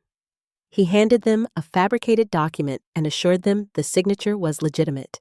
By submitting that revocation to the probate court, Harrison unknowingly forced his own legal team to suborn perjury. The lawyers stared at the golden child, recognizing that their wealthy client just placed their own law licenses and freedom in severe jeopardy. The foundation of their defense dissolved in a matter of seconds. I did not give them time to recover. I kept my tone flat, even, and relentless. "You have until 9 in the morning tomorrow, Harrison. Cancel the offshore wire transfer. Withdraw the fraudulent revocation petition. If that money moves one single inch past the domestic border, I bypass the civil courts entirely. I will hand the CSV files and the hospital records directly to the Federal Bureau of Investigation. I will send you to federal prison. I did not wait for a response. I did not seek an apology or a confession. I delivered the mathematical reality of his situation and pivoted on my heel. I walked through the heavy oak doors and stepped out into the blinding afternoon sunlight. I left Harrison standing in the crowded vestibule, surrounded by the elite society he desperately sought to impress. He was a man holding a live grenade with the pin removed. His legal shield was compromised. His offshore escape route was identified. The deadline was less than 18 hours away. I navigated the asphalt parking lot and unlocked my rental car. I sat in the driver's seat and started the engine. The air conditioning blasted cold air against my face. A cold, calculated dread settled into my stomach. I cornered a desperate narcissist in a public arena. I stripped away his defenses and threatened his freedom. When you back a predator into a corner without offering an escape route, they do not surrender gracefully. They lash out with everything they possess left. Harrison needed that trust document and those medical records destroyed.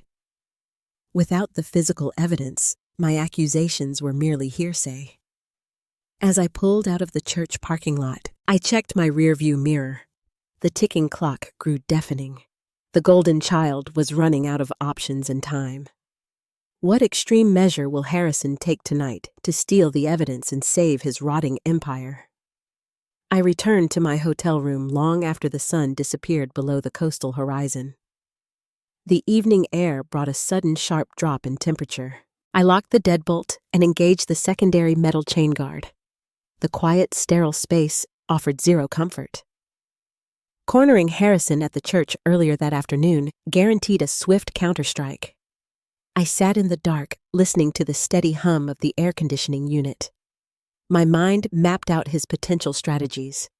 He needed the medical records and the trust documents. Without them, he faced federal prison. With them, he kept $22 million. Desperation breeds dark creativity. I lay on top of the covers, fully dressed. I kept my shoes on. My leather briefcase rested on the small veneer desk a few feet away. Inside sat a thick manila folder clearly labeled Mount Sinai Subpoena. I watched the red numbers on the digital clock shift. Midnight, 1 a.m. The quiet stretched my nerves tight. And at exactly 2 a.m, the silence shattered. A shrill, piercing siren erupted from the ceiling speaker directly above the bed. Blinding white strobe lights flashed in rhythm with the deafening noise.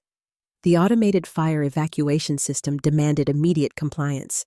An electronic voice repeated a warning to exit the building using the stairs. I swung my legs off the bed. The jarring sound made rational thought difficult. I grabbed my room key and my cell phone. I hesitated near the desk, glancing at the leather briefcase. The alarm wailed louder, vibrating in my teeth. Smoke protocols dictate leaving all belongings behind during an evacuation. If this was a genuine emergency, lingering meant death by smoke inhalation. I opened the door and joined the groggy, confused stream of hotel guests pouring into the hallway. We descended 4 flights of concrete stairs. The night air outside was biting cold. A sharp ocean wind whipped across the dark pavement, cutting through my thin silk blouse. I stood on the freezing asphalt of the rear parking lot, surrounded by shivering families and annoyed business travelers. Sirens echoed in the distance as local fire engines approached the property. I crossed my arms, rubbing my shoulders to generate heat. I watched the dark windows of the hotel exterior. No smoke billowed from the roof. No flames danced behind the glass. The realization settled deep in my stomach. A fire alarm is the perfect mechanism to empty a building. It clears every floor and forces the occupants into a contained external area for an extended duration. It was a manufactured crisis. The local fire department spent an agonizing hour clearing the structure. They reset the alarm panels and declared the incident a false alarm. Someone triggered a prank pull station on the third floor. The shivering crowd grumbled and filed back through the glass lobby doors. I walked to the elevators with a heavy sense of impending dread. I stepped off the elevator onto my floor. The hallway smelled faintly of floor wax and stale air. I approached my suite. The secondary chain guard was disengaged.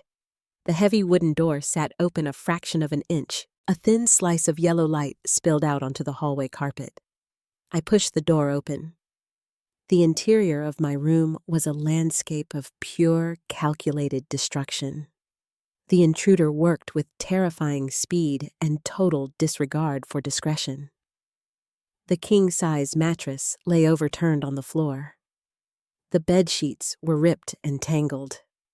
My open suitcase sat gutted on the luggage rack. My clothes were scattered across the patterned carpet. The lining of the canvas bag was slashed open with a sharp blade. The searcher checked every conceivable hiding spot. My eyes tracked to the small veneer desk. The leather briefcase no longer sat upright. It rested flat on the wood. The dual brass combination locks were ruined. Someone used a heavy pry bar or a thick screwdriver to snap the hinges. The metal mechanisms were twisted and deformed. The top flap hung open, exposing the empty interior. I walked over to the desk. I looked inside the dark compartment of the ruined bag. The space was vacant. The thick manila folder labeled Mount Sinai Subpoena was gone. My phone buzzed in my hand. The sudden vibration startled me. I looked down at the glowing screen. A text message from Clara flashed across the display. It contained just one single word: checkmate. The clinical mask I wore for 3 long weeks finally cracked. The protective shell of the senior compliance auditor dissolved. I was no longer a professional dissecting a corporate fraud. I was just Lucy, the unwanted daughter, the eternal scapegoat.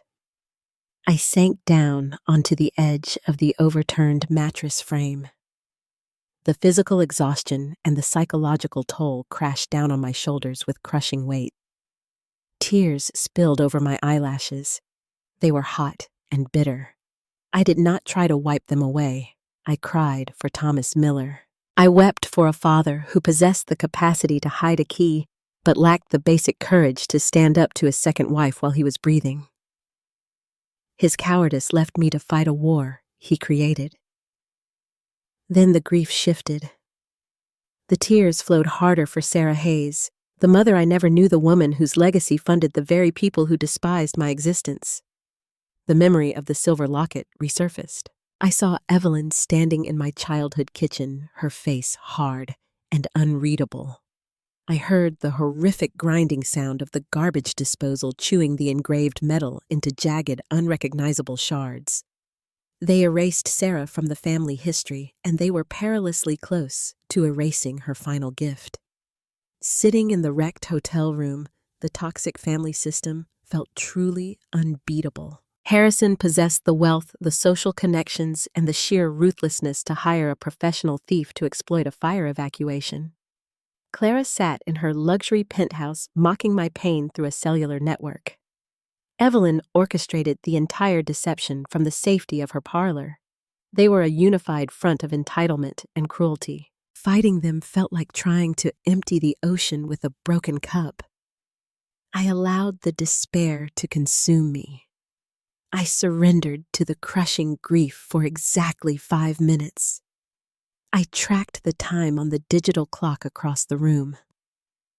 5 minutes to mourn the family I never had and the father who failed me.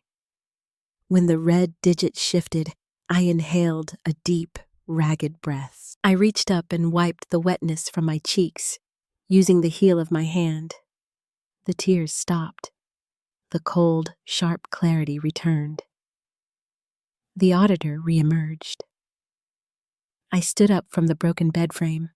I smoothed the wrinkles from my navy suit trousers. I walked back over to the desk and stared down at the empty, ruined briefcase. The brass locks were shattered.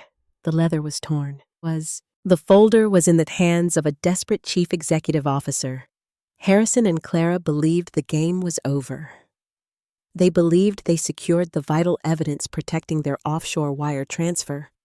But a master ledger always contains more than one entry. Is the crucial evidence really gone forever? I turned away from the ruined briefcase and walked into the small hotel bathroom. The harsh, fluorescent vanity lights flickered overhead, casting sharp shadows across my face. My eyes were red-rimmed, and my hair was slightly disheveled from the freezing wind in the parking lot. I leaned over the white porcelain sink and splashed cold water over my cheeks. The shock of the temperature washed away the final remnants of the 5-minute grief session. I grabbed a hand towel, dried my face, and looked directly into my own reflection. A slow, genuine smile curved the corners of my mouth. I am a senior financial compliance auditor. The foundational rule of my entire profession is absolute data security. You never, under any circumstance, leave the master ledger unsecured. You assume a breach is always imminent, and you build the architecture to withstand the assault. Harrison paid a professional thief to exploit a false fire alarm. The intruder violated my personal space, gutted my luggage, and destroyed my property. He retrieved the prize and delivered it to his wealthy employer. Harrison was likely sitting in his sprawling home office right now, burning the contents of that manila folder and breathing a massive sigh of relief. Harrison burned high-quality, worthless photocopies. The folder labeled Mount Sinai Subpoena was an elaborate prop. I manufactured the decoy late yesterday afternoon using the business center printer in the hotel lobby. I copied the original birth certificate, the trust deed, and the preliminary hospital reports onto standard legal paper. I placed the fake documents inside the leather briefcase and deliberately left the bag sitting in plain sight on the desk. I wanted Harrison to find it. I needed him to steal it. The real vintage Hamilton watch, the certified original Sarah Hayes birth certificate, and the actual Mount Sinai medical records were nowhere near this hotel room. They were resting comfortably inside a 500-pound fireproof floor safe located in the secure sub-basement of Marcus Sterling's downtown law office. The building possessed 24-hour armed security biometric entry protocols and digital surveillance tracking. Harrison could not reach that facility with a fake fire alarm and a pry bar. The genuine evidence was untouchable. By stealing the decoy folder, Harrison unknowingly swallowed a poisoned pawn. He believed he successfully disarmed me. He assumed the threat of federal prison vanished along with the stolen paper. Tomorrow morning at 8:30, we were scheduled to attend a mandatory mediation session regarding the disputed estate. This was the final legal hurdle required before a probate judge reviewed the case filings. Harrison would walk into that conference room feeling utterly invincible. He would sit across from me, radiating arrogant superiority, certain that I possessed zero ammunition to stop his 900 offshore wire transfer. Pride is the easiest emotional variable to manipulate. When a narcissist believes they have achieved total victory, their critical thinking skills degrade rapidly. They lower their guard, they stop analyzing their perimeter, and they rush toward the finish line blind to the hidden traps. I handed my brother a lethal dose of false confidence. The dramatic irony of the situation was perfect. The golden child and his mother thought they removed my teeth. They assumed they defanged the threat. In reality, they merely marched themselves into a confined space and locked the doors to their own slaughterhouse. I left the bathroom and surveyed the wrecked hotel suite. I did not attempt to clean up the mess. The overturned mattress and slashed suitcase were irrelevant details now. The physical destruction was just a byproduct of a failed strategy. I retrieved my navy blue suit jacket from the small closet where it hung untouched by the intruder. I laid the garment flat across the small desk and used the hotel iron to press out a minor wrinkle near the lapel. Precision matters in every aspect of an audit. The presentation of the data is just as vital as the data itself. I poured a glass of cold water from the small sink tap. I stood by the window, holding the glass, pulling the heavy curtain back just a fraction of an inch. The sky above the South Carolina coastline slowly began to lighten, shifting from deep black to a bruised purple-gray. The city was waking up ignorant of the massive financial collision scheduled to occur in a few short hours. I thought about Marcus Sterling. My bulldog litigator proved invaluable during the initial strategy sessions. He understood the lethal nature of the corporate fraud and recognized the necessity of the public ambush. We reviewed the timeline repeatedly, ensuring every legal mechanism was primed and ready to deploy the moment Harrison flinched. Marcus possessed a rare combination of legal brilliance and ruthless pragmatism. He recognized that justice in the modern corporate arena is rarely achieved through polite negotiation. It requires overwhelming, undeniable leverage. We built the perfect lever. We just needed Harrison to step onto the fulcrum. I finished the glass of water and set it on the desk next to the ruined briefcase. I did not attempt to sleep. The adrenaline surging through my system rendered rest impossible. I spent the remaining pre-dawn hours mentally rehearsing the upcoming sequence of events. I reviewed the financial figures, the specific dates of the trust clauses, and the exact timeline of the coma. I practiced my vocal inflection, ensuring my tone remained flat, unyielding, and clinically detached. When executing a corporate takedown, emotion is a liability. You present the facts, you establish the consequences, and you wait for the target to collapse under the weight of their own deception. At 7 in the morning, I took a quick shower and changed into the freshly pressed navy suit. I gathered my purse and my laptop bag, ensuring the 3 encrypted flash drives containing the CSV files were securely tucked into their hidden compartments. I walked out of the ruined hotel room without a second glance, leaving the destroyed mattress and the empty decoy briefcase behind. I rode the elevator down to the lobby, checked out at the front desk, and walked to my rental car. The drive to Marcus Sterling's law office took 20 minutes, navigating the early morning commuter traffic. The sun cleared the horizon, casting bright golden light against the tall glass facades of the downtown financial district. I parked in the underground structure and rode the secure elevator up to the top floor. Marcus met me in the reception area. He wore a sharp charcoal suit and carried a thick, genuine leather portfolio.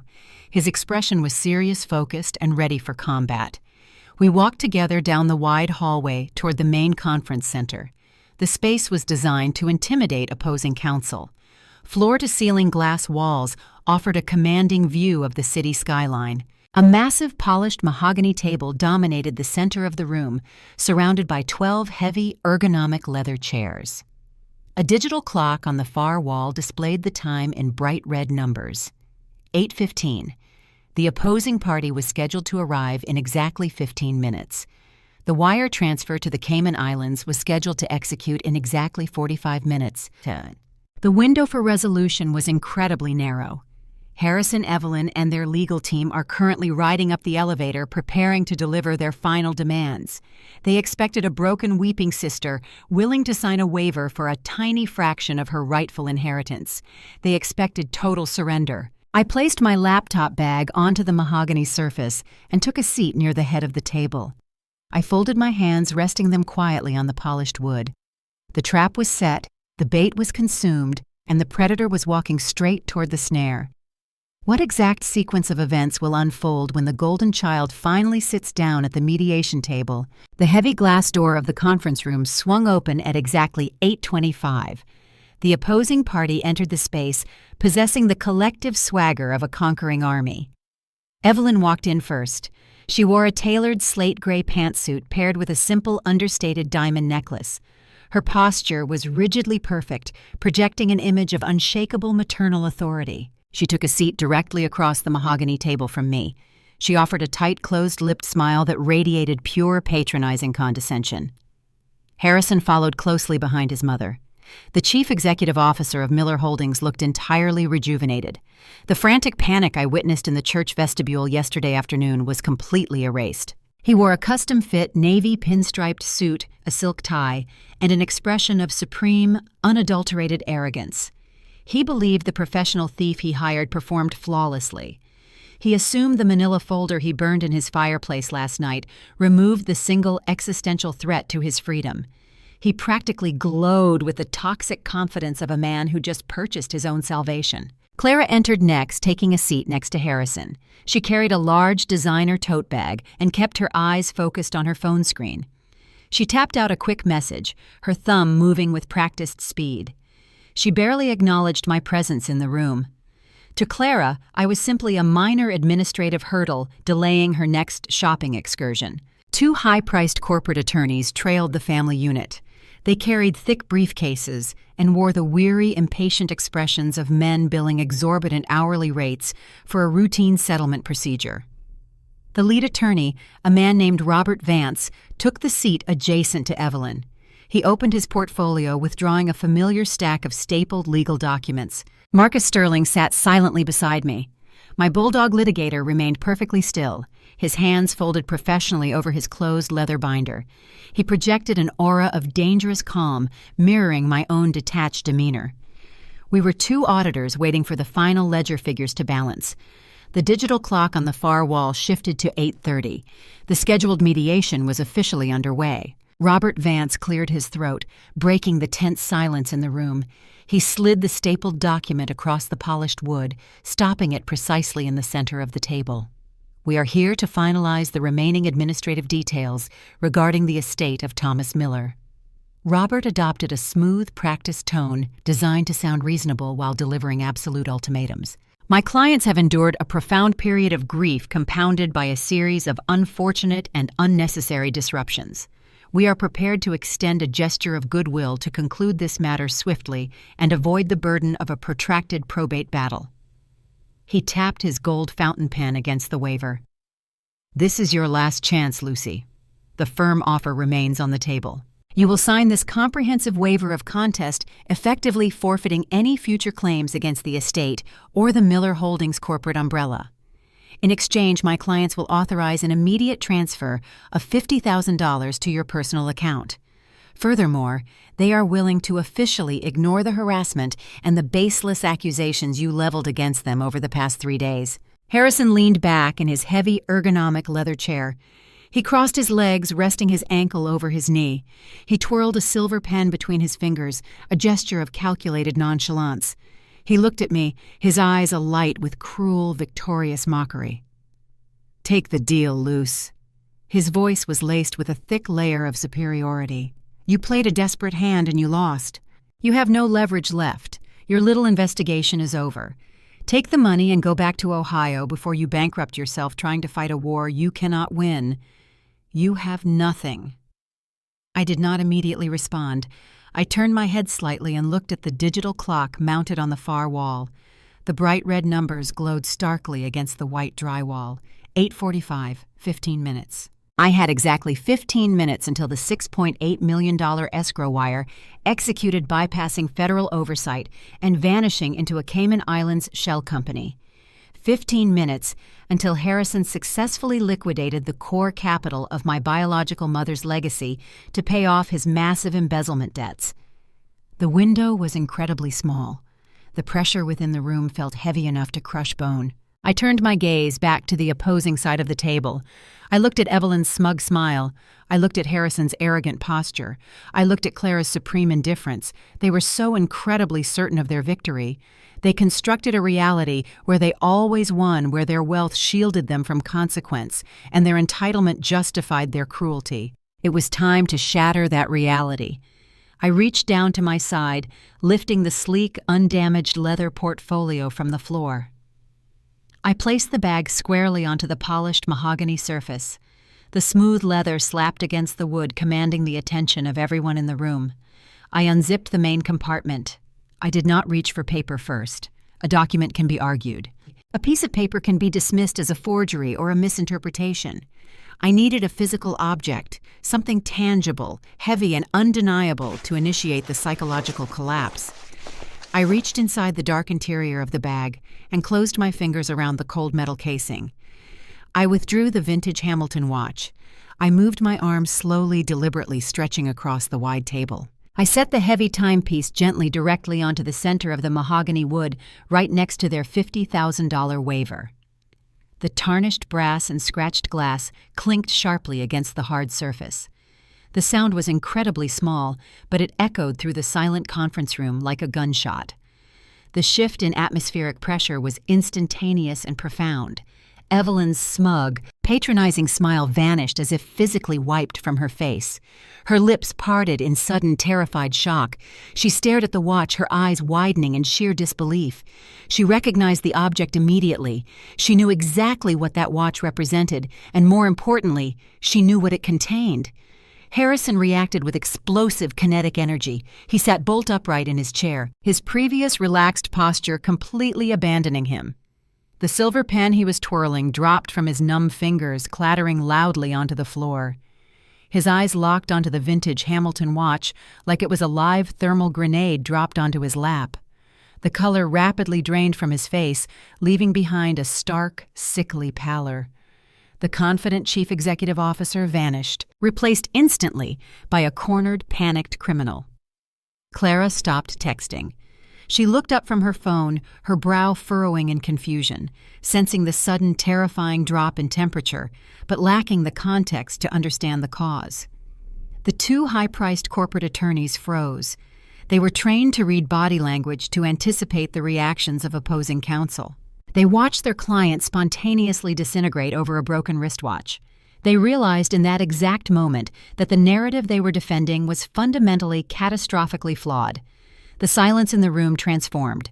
It was no longer the quiet of a routine legal procedure. It was absolute, heavy, and terrifying. It was the suffocating silence that precedes a massive structural collapse. The predators suddenly realized they were actually the prey. The trap they believed they escaped was in fact perfectly intact and closing rapidly around their throats. I sat back in my chair, matching my brother's terrified gaze with cold, clinical precision. I possessed their undivided attention. The foundation of their empire was visibly fracturing. The golden child was paralyzed by a piece of vintage jewelry. The arrogant facade was breached. Now it was time to deploy the actual data. How exactly will I execute the final sequence to demolish their fabricated kingdom before the clock strikes 9? The ticking of the wall clock seemed to amplify, filling the breathless void of the conference room. I let the vintage Hamilton watch sit on the mahogany table for 10 full seconds. I allowed Evelyn and Harrison to stare at the scratched glass dial. I wanted the reality of their failure to penetrate deep into their bones. They believed they hired a ghost to steal my leverage in the middle of the night. They believed they outmaneuvered the quiet auditor from Ohio. The physical presence of the watch proved their entire defensive strategy was built on a catastrophic miscalculation. I reached into my blazer pocket. I bypassed the standard black ballpoint pen provided by the mediation center. I retrieved my own writing instrument, the sleek metal cylinder with bright red ink, the tool my siblings mocked for years, the symbol of my absolute commitment to accountability. At 1:14 in the morning, my father handed me this watch. I spoke with the steady rhythmic cadence of a metronome. My voice carried zero emotional inflection. I did not sound angry, betrayed, or vindictive. I sounded like a senior compliance officer reading a list of fatal discrepancies during a corporate board review. Inside the casing, he hid the key to a safety deposit box located at the downtown branch of Bank of America. Box 814, a repository, Evelyn failed to freeze because she was entirely unaware of its existence. I unzipped the secondary compartment of my leather portfolio. I unzipped the secondary. I withdrew a thick stack of heavy parchment papers bound with a blue legal ribbon. The documents carried the unmistakable raised, embossed seal of official certification. I slid the stack across the polished wood, stopping it precisely next to their $50,000 waiver. This is the certified original Sarah Hayes Trust. Evelyn inhaled sharply, a jagged, audible gasp that tore through the quiet room. Her hands gripped the armrests of her leather chair so tightly, her knuckles turned a translucent white. I maintained my steady clinical delivery. As you can clearly read in Section 4, this is an irrevocable instrument. It legally mandates that upon the death of Thomas Miller, 100% of the commercial real estate assets designated within the portfolio revert solely to the biological bloodline of Sarah Hayes. Furthermore, Section 5 contains a specific exclusion rider expressly barring Evelyn Harrison and Clara from holding, managing, or inheriting any portion of these designated assets. I paused, allowing the legal reality to settle over the opposing counsel. The two high-priced attorneys leaned forward, their eyes scanning the visible clauses on the top page. They were professionals. They immediately recognized the binding nature of the embossed seal and the ironclad language of the trust. Robert Vance, the lead defense attorney, cleared his throat. He attempted to project an aura of calm authority, but a slight tremor betrayed his anxiety. "We possess a signed revocation of that trust, Lucy. Your father legally dissolved that entity, placing the assets under general corporate management." I did not argue. Arguing validates their premise. I simply reached back into my portfolio and withdrew the second piece of evidence. It was a thick manila folder identically matching the decoy I left in the hotel room. I opened the folder and extracted a multi-page hospital document. The top right corner bore the official logo of the Mount Sinai Medical Network and the stamped signature of their records administrator. I slid the medical file across the table, placing it directly on top of the trust deed. "This is the certified medical discharge summary for Thomas Miller." I tapped the red tip of my auditor's pen against a highlighted paragraph near the bottom of the first page. "The revocation document you submitted to the probate court claims my father signed away $22 million on October 14, 2014. This certified hospital record proves beyond a shadow of a legal doubt that on October 14, 2014, Thomas Miller was residing in an intensive care unit. He was hooked to a ventilator. He was in a deep medically induced coma following emergency quadruple bypass surgery." I looked directly at Robert Vance. He could not breathe independently, Mr. Vance. He certainly could not physically hold a pen to execute a legally binding trust revocation. The reaction was instantaneous and brutal. Robert Vance stared at the medical record, his face draining of blood. He slowly turned his head to the right, fixing a furious, glaring gaze directly onto Harrison. He realized in that specific second that his wealthy client handed him a fabricated document and instructed him to submit it to a federal judge. Harrison unknowingly transformed his own legal defense team into active participants in a massive fraud. I did not stop. I reached into my bag one final time. I withdrew the printed screenshots of the corporate portal, the raw CSV data files, and the formal notification letters I captured during my digital audit.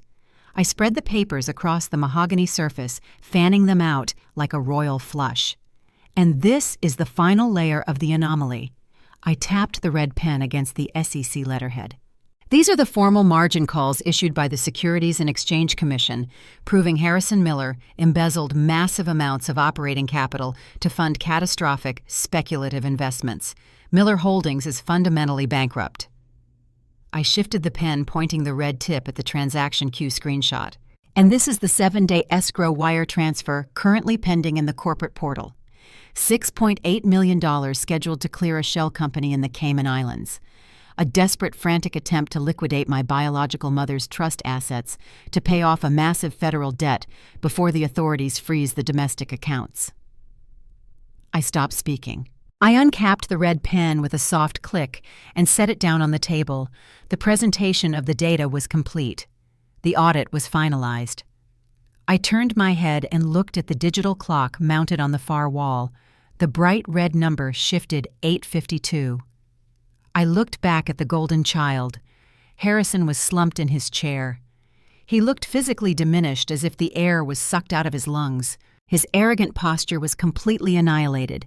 He was staring at the mountain of certified evidence burying his $50,000 waiver. He understood the lethal implications of every single document I presented. "You have exactly 8 minutes, Harrison." My voice dropped into a register of absolute unyielding authority. "You have 8 minutes to log into the corporate portal and cancel that offshore wire transfer. You have 8 minutes to instruct your attorneys to formally withdraw the fraudulent revocation petition from the probate court." I leaned forward, resting my forearms on the edge of the table. If that clock strikes 9 and that money moves 1 inch past the domestic border, this is no longer a civil dispute over a confusing family estate. It is grand larceny. It is federal wire fraud. It is the subornation of perjury. I will hand this entire file to the Federal Bureau of Investigation. I will watch them place you in handcuffs. The silence that followed was suffocating. The air in the room grew stale and heavy. I delivered the ultimate ultimatum. I cornered a desperate narcissist, trapped his enablers, and exposed his massive financial crimes to his own legal counsel. I removed every single exit vector. The golden child was backed against a reinforced concrete wall with zero leverage remaining. The foundation of the Miller dynasty was rigged with explosives, and I held the detonator. When a toxic family system faces absolute, undeniable destruction, the artificial bonds of loyalty evaporate instantly. Will the family finally turn on each other to save themselves before the clock strikes 9? The silence held for perhaps 3 seconds before the entire fabricated ecosystem detonated. Clara was the first to break. The untouchable princess stared at the certified medical records and the printed federal margin calls. She did not understand the intricate corporate nuances, but she understood the terrifying implication of an empty bank account. Her luxurious reality was built entirely on a foundation of stolen capital. The realization that her penthouse, her designer wardrobe, and her limitless allowance were evaporating in real time shattered her manicured composure. Genuine tears spilled over her lower lashes, ruining her immaculate makeup. She whipped her head toward her brother. The illusion of family unity they projected at the funeral just 24 hours ago fractured into dust. "You said you handled this, Harrison."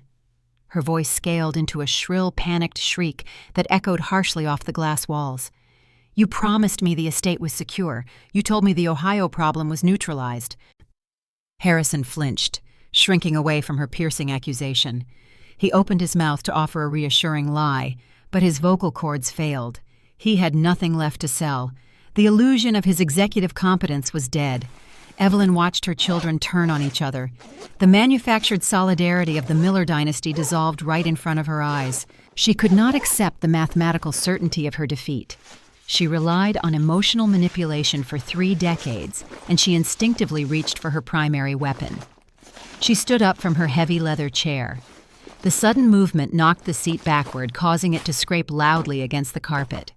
Her slate gray pantsuit looked suddenly too large for her shrinking frame. The mask of maternal superiority, the polished, grieving widow persona, fractured into jagged, unusable pieces. She raised her right arm, pointing a shaking index finger directly at the center of my chest. "You are destroying this family." Her voice carried the ragged edge of sheer, unadulterated desperation. "After everything we provided for you, after the shelter and the name we gave you, this is a betrayal of the highest order." I did not flinch. I did not raise my voice to match her frantic pitch. I remained seated, my hands folded calmly on the mahogany table. "You did not raise me, Evelyn." My tone was frigid, sharp, and uncompromising. "You tolerated my presence to maintain a social facade. You erased my biological mother from the historical record. You threw her memory down a kitchen sink drain. And you treated my existence like a burdensome tax deduction. You built a kingdom on stolen land. I am not destroying your family. The math has finally caught up to your theft. I am merely balancing the ledger." Evelyn opened her mouth to scream a rebuttal, but the words died in her throat. She looked at the vintage Hamilton watch resting on the table. She looked at the undeniable, certified proof of her deceit. She sank back down into her chair, burying her face in her trembling hands. The emotional collapse of the Miller family was a secondary concern to the 2 corporate attorneys sitting at the table. Robert Vance and his co-counsel operated in a realm governed by strict ethical statutes and severe liability laws. They just witnessed their own client backed into a corner over a blatant, provable felony. Defending a difficult civil case is highly profitable. Defending a client who submits a forged document to a federal judge is a rapid track to disbarment and prison time. Robert Vance stood up. His movements were rigid, precise, and devoid of any lingering professional courtesy. He reached across the table, gathering his legal pads and his gold fountain pen. He snapped his thick leather briefcase shut.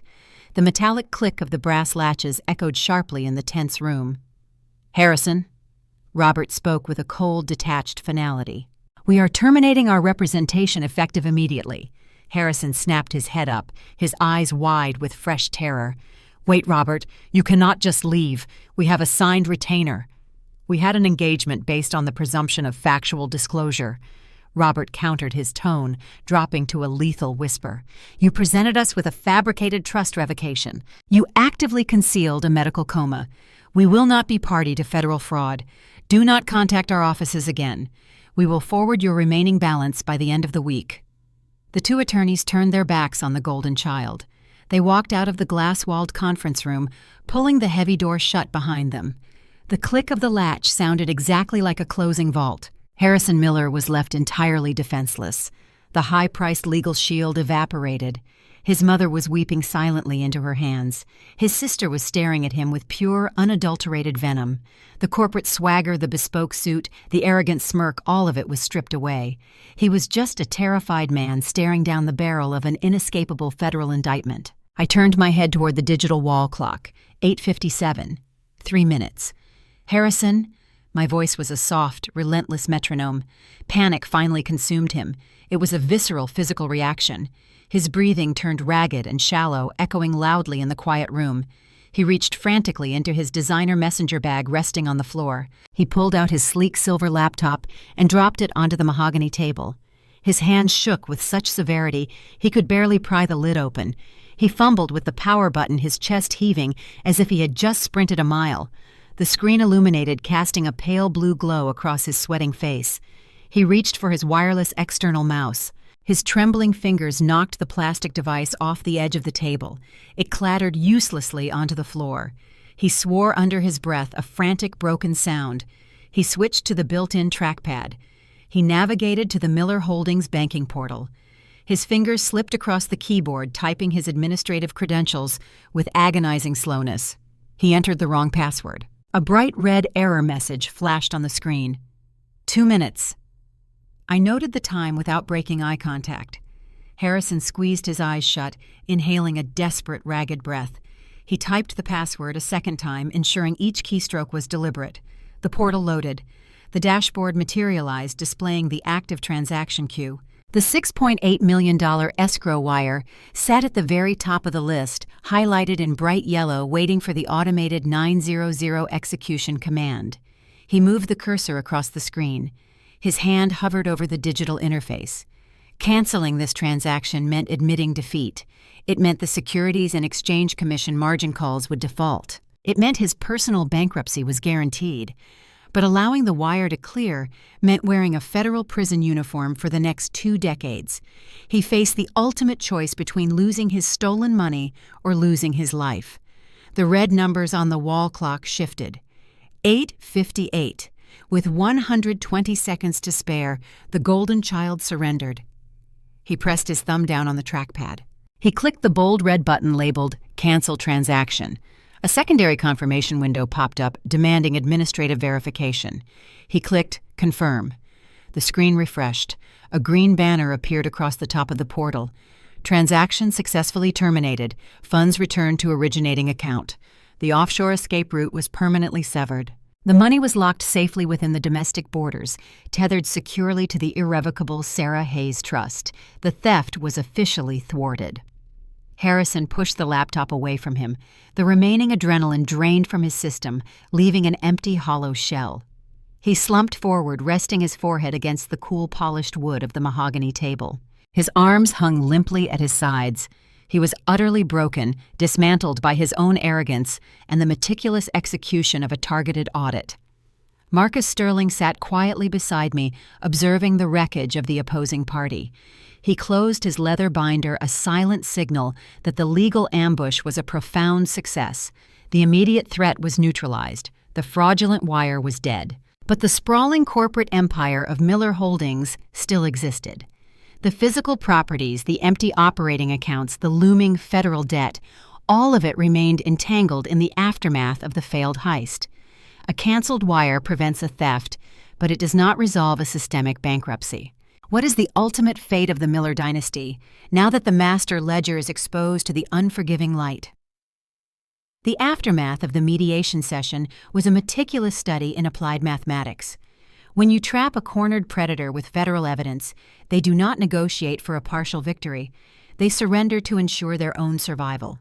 Harrison and Evelyn faced a stark binary choice. They could fight my claim in probate court and watch me hand the certified forgery documents directly to the Federal Bureau of Investigation. Or they could sign a comprehensive waiver relinquishing every single claim to the estate and the corporate umbrella. They chose freedom over their stolen empire. Marcus Sterling drafted the surrender agreements before the lunch hour. He bound them in tight, inescapable legal language. Harrison signed his name with a shaking hand, pressing the ink into the paper so hard the tip of the pen nearly tore the page. Evelyn signed next her signature, a fragile, fractured shadow of her usual elegant script. In less than 4 hours, the Golden Child and his mother officially transferred total operational and financial control of Miller Holdings into my name. I did not keep the commercial empire. I am a compliance auditor, and I know better than to inherit a sinking ship. The corporate entity was a hollow shell, rotting from years of severe executive mismanagement and staggering debt. I stepped into the chief executive office the following Monday morning. The room was a monument to unearned entitlement. Floor-to-ceiling windows overlooked the coastal skyline. A heavy oak desk dominated the space, flanked by imported leather sofas and abstract art. I did not sit in Harrison's oversized executive chair. I treated the room like a crime scene. I brought in a team of independent forensic accountants, and we began the systematic liquidation of Miller Holdings. We executed the teardown desk by desk, file by file. Harrison was legally compelled to remain on the premises during the initial transition period to satisfy the compliance demands of the Securities and Exchange Commission. He was forced to stand in the corner of his former office and watch me dismantle his legacy. I sold off the fleet of luxury company vehicles. I terminated the leases on the private corporate jets. I auctioned the peripheral speculative properties he purchased to feed his ego. I redirected every single recovered dollar straight into the federal escrow accounts to satisfy his outstanding margin calls. He watched his kingdom evaporate into wire transfers and settlement checks. He never spoke a word. The silence of his total defeat was the most satisfying sound I ever heard. Evelyn suffered a different kind of public execution. In the insular wealthy enclaves of Hilton Head, social standing is a tangible currency. When the actual details of the estate transition leaked through the country club networks, her carefully curated, pristine reputation disintegrated. The elite circles abhor a public scandal, especially one involving federal forgery and the theft of a biological child's inheritance. Her invitations stopped arriving. Her reserved tables at the local charity galas were quietly reassigned. She became a localized ghost. On my final afternoon in the corporate office, I was packing the remaining hard drives into a cardboard transit box. The heavy glass door swung open. Evelyn stepped over the threshold. She did not look like the commanding matriarch who tried to bribe me in a hotel room just weeks prior. Her posture was stooped. Her designer clothing hung loosely on her frame, suggesting a rapid, unhealthy weight loss. She clutched a leather handbag tight against her chest. She surveyed the empty office, the bare walls, and the stacked cardboard boxes. She walked toward the oak desk, her heels clicking unevenly against the hardwood floor. "I am here for my monthly widow's stipend." Her voice was thin, lacking its usual resonant authority, but the underlying current of profound entitlement remained intact. She believed that despite the forgery, the theft, and the emotional warfare, the corporate entity still owed her a comfortable living. She expected me to process a payment simply because she demanded it. I stopped packing the transit box. I looked at the woman who erased my mother and treated my childhood like an unwanted tax burden. I did not raise my voice. I did not offer a cruel smile. I reached into the top drawer of the oak desk and withdrew a standard battery-powered desktop calculator. I set it onto the bare wood. I pulled a blank corporate checkbook from my leather portfolio. "Let us review your standing account balance, Evelyn." I spoke with the cold detachment of a bank teller closing an overdrawn account. I pressed the plastic keys on the calculator. The crisp clacking sound echoed through the empty executive suite. "The standard monthly stipend requested is $15,000. Hot." And I typed the number into the digital display. "However, we must reconcile the outstanding liabilities you introduced to this firm." I hit the subtraction key. "First, we deduct the exorbitant hourly legal fees incurred by Marcus Sterling to secure the emergency injunction against your fraudulent trust revocation. That totals $84,000. I hit the subtraction key a second time. Next, we deduct the exact amount of the cashier's check you attempted to use to bribe a federal witness in my hotel suite. That is $250,000. I pressed the equal button. The digital screen displayed a stark negative figure. I picked up my red auditor's pen. I opened the corporate checkbook and filled out the pay line with her full legal name. I moved to the numerical box and drew a single, undeniable digit 0. I wrote the word 0 on the dollar line, drawing a hard horizontal strike through the remaining blank space to prevent any alterations. I signed the bottom line, tore the check from the perforated binding, and slid it across the smooth oak surface. The slip of paper stopped inches from her trembling hands. "You set the example, Evelyn." I looked directly into her wide, terrified eyes. "I am just following the math." She stared at the $0 check. Her breathing hitched a wet, ragged sound catching in her throat. She did not attempt to argue. She did not scream or throw accusations. The mathematical reality of her situation finally breached her formidable denial. She turned around and walked out of the executive suite, leaving the worthless check sitting on the empty desk. I never saw her face again. With the toxic debt of Miller Holdings fully neutralized, I shifted my focus to the untainted assets. The irrevocable Sarah Hayes Trust portfolio remained pristine, untouched by Harrison's reckless embezzlement. I possessed 14 premium commercial real estate properties across 2 states. I had zero desire to become a landlord or manage a coastal empire. I wanted a clean ledger and a quiet life. I brokered a comprehensive buyout with a national commercial development firm. The negotiations were swift and highly lucrative. I signed the final closing documents on a Tuesday morning. The purchase price transferred directly into my secure domestic accounts. The final verified total was $23,100,000. I opened my banking application on my phone while sitting in the airport departure lounge. I navigated to my outstanding student loan portal. I typed in the exact remaining balance of $45,000, the debt my family refused to help me carry, the financial weight I carried alone for a decade. I clicked Submit. The screen flashed a bright green confirmation checkmark. The balance dropped to 0. The quiet, profound satisfaction of that single digital click outweighed every moment of suffering I endured to reach it. I boarded a commercial flight and returned to Columbus, Ohio. I did not purchase a sprawling mansion or a fleet of luxury cars.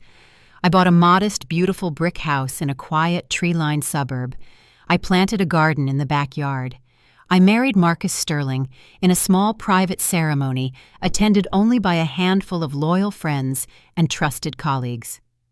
My husband understands that true legal victory is not measured by the destruction of your enemies, but by the profound peace you build in the aftermath. The golden child and his mother vanished into the bleak reality of their own making. Harrison works a mid-level managerial job for a logistics company, spending a majority of his paycheck on restitution agreements. Evelyn lives in a small rented condominium, relying on Social Security to fund her groceries. Clara, however, refuses to accept the changing of the seasons. My phone occasionally registers incoming calls from blocked or restricted numbers. When I let them go to voicemail, the automated transcription service delivers her frantic, unhinged messages. She cries about severed credit cards, eviction notices, and the sheer unfairness of having to secure actual employment.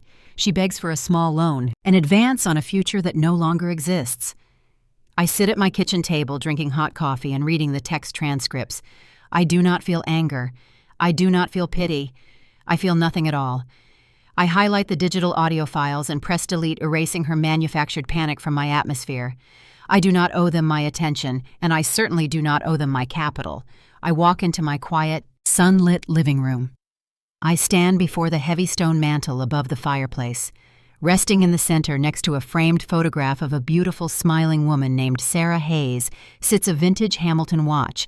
The scratched glass dial catches the morning light.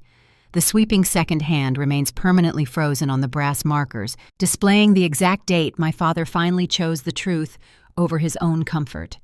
I run my thumb gently across the cool metal casing.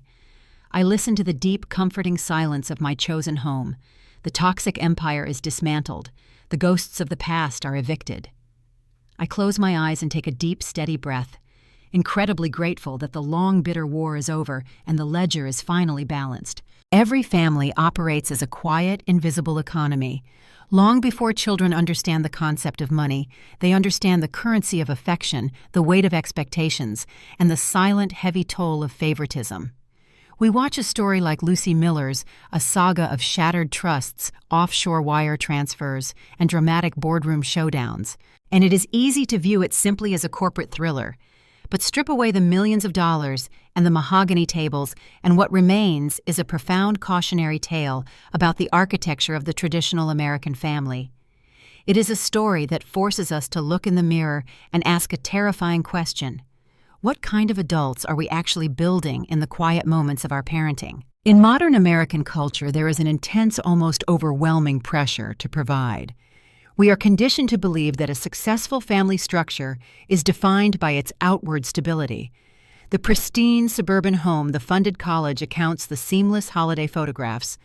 We want to give our children the world, but the tragedy of the Miller dynasty illustrates the profound danger of confusing provision with coddling. Look at Harrison, the undisputed golden child. Evelyn and Thomas provided him with every conceivable material advantage.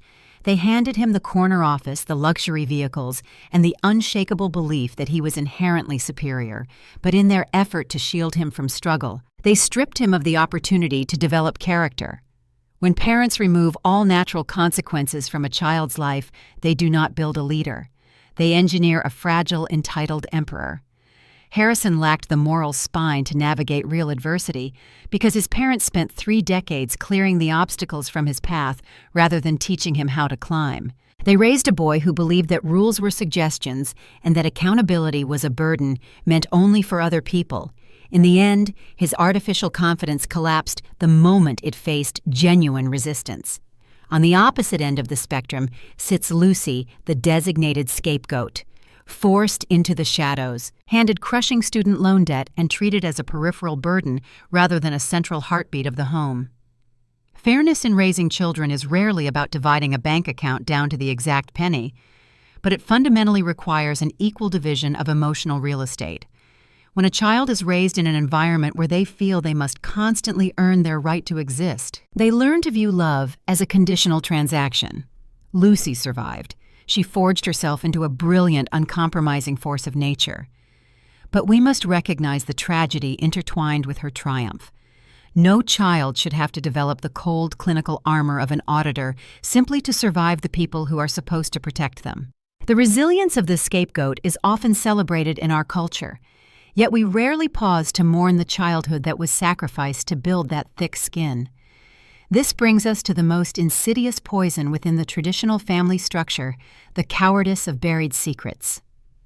Thomas Miller sat at the head of a sprawling, wealthy family, yet he was hollow inside. He allowed the memory of his first wife, Sarah Hayes, to be erased. He watched a silver locket get ground into jagged metal in a kitchen sink to appease the vanity of his second wife. He chose the illusion of peace over the uncomfortable friction of the truth. How often do we see this echo in our own lives? Parents frequently avoid the hard conversations, sweep historical traumas under the rug, and rewrite family history to maintain a pristine, untroubled surface. We tell ourselves we are protecting the children by hiding our flaws, our past marriages, or our financial realities. But secrets are not erased. They are merely debts deferred to the next generation. A family built on suppressed truths is a house of cards waiting for a strong wind. Emotional awareness in parenting requires the sheer courage to speak the truth, even when your voice shakes. It means honoring where you came from, acknowledging your mistakes, and trusting your children enough to let them see your humanity. Thomas Miller eventually stopped his vintage watch at 10:14 to leave a desperate clue, but his lifelong cowardice ultimately left his daughter to fight a brutal war that he started. If you find yourself reflecting on the hidden ledgers in your own life, or if you crave narratives that explore the deep, complicated, and sometimes dark truths of human relationships, please take a moment to subscribe to Sophia Told Stories. We explore the quiet corners of family dynamics and the unwritten rules of human connection, because understanding someone else's history is often the master key to unlocking our own. Join our community, share your thoughts in the comments, and let us continue to unravel these stories together. Long-term guidance for children cannot be outsourced to trust funds or elite private schools. It happens at the kitchen table. It happens in the way a parent admits they were wrong, in the way they enforce a boundary with love, and in the way they ensure that no child feels like a ghost in their own home. Traditional family values are not defined by the traditional aesthetics of the 1950s. True traditional values are rooted in integrity, emotional fairness, and the unwavering commitment to reality. The legacy of the Miller family was not dismantled in a single morning at a mediation table. It was dismantled drop by drop, year by year, through 1,000 tiny acts of parental negligence. Every time Evelyn looked at Lucy with disdain, every time Thomas looked away, and every time Harrison was rewarded for his cruelty, they were writing the code for their own destruction. We are all writing the ledgers of our own families every single day. The deposits of genuine affection, the withdrawals of our impatience, the quiet taxes of our unspoken resentments. We think we are just getting through the week, managing the schedules and keeping the peace. But the children are watching. They are always watching, recording the data and internalizing the math of our love. The story ends. The corporate empire falls and the broken watch sits quietly on a mantle in Ohio. But the echo of the narrative lingers, extending far beyond the borders of fiction. Look around your own living room tonight. Listen to the conversations echoing down your own hallway. Look at the faces of the people sitting across from you at the dinner table. Are you building an empire of truth, or are you just waiting for the audit?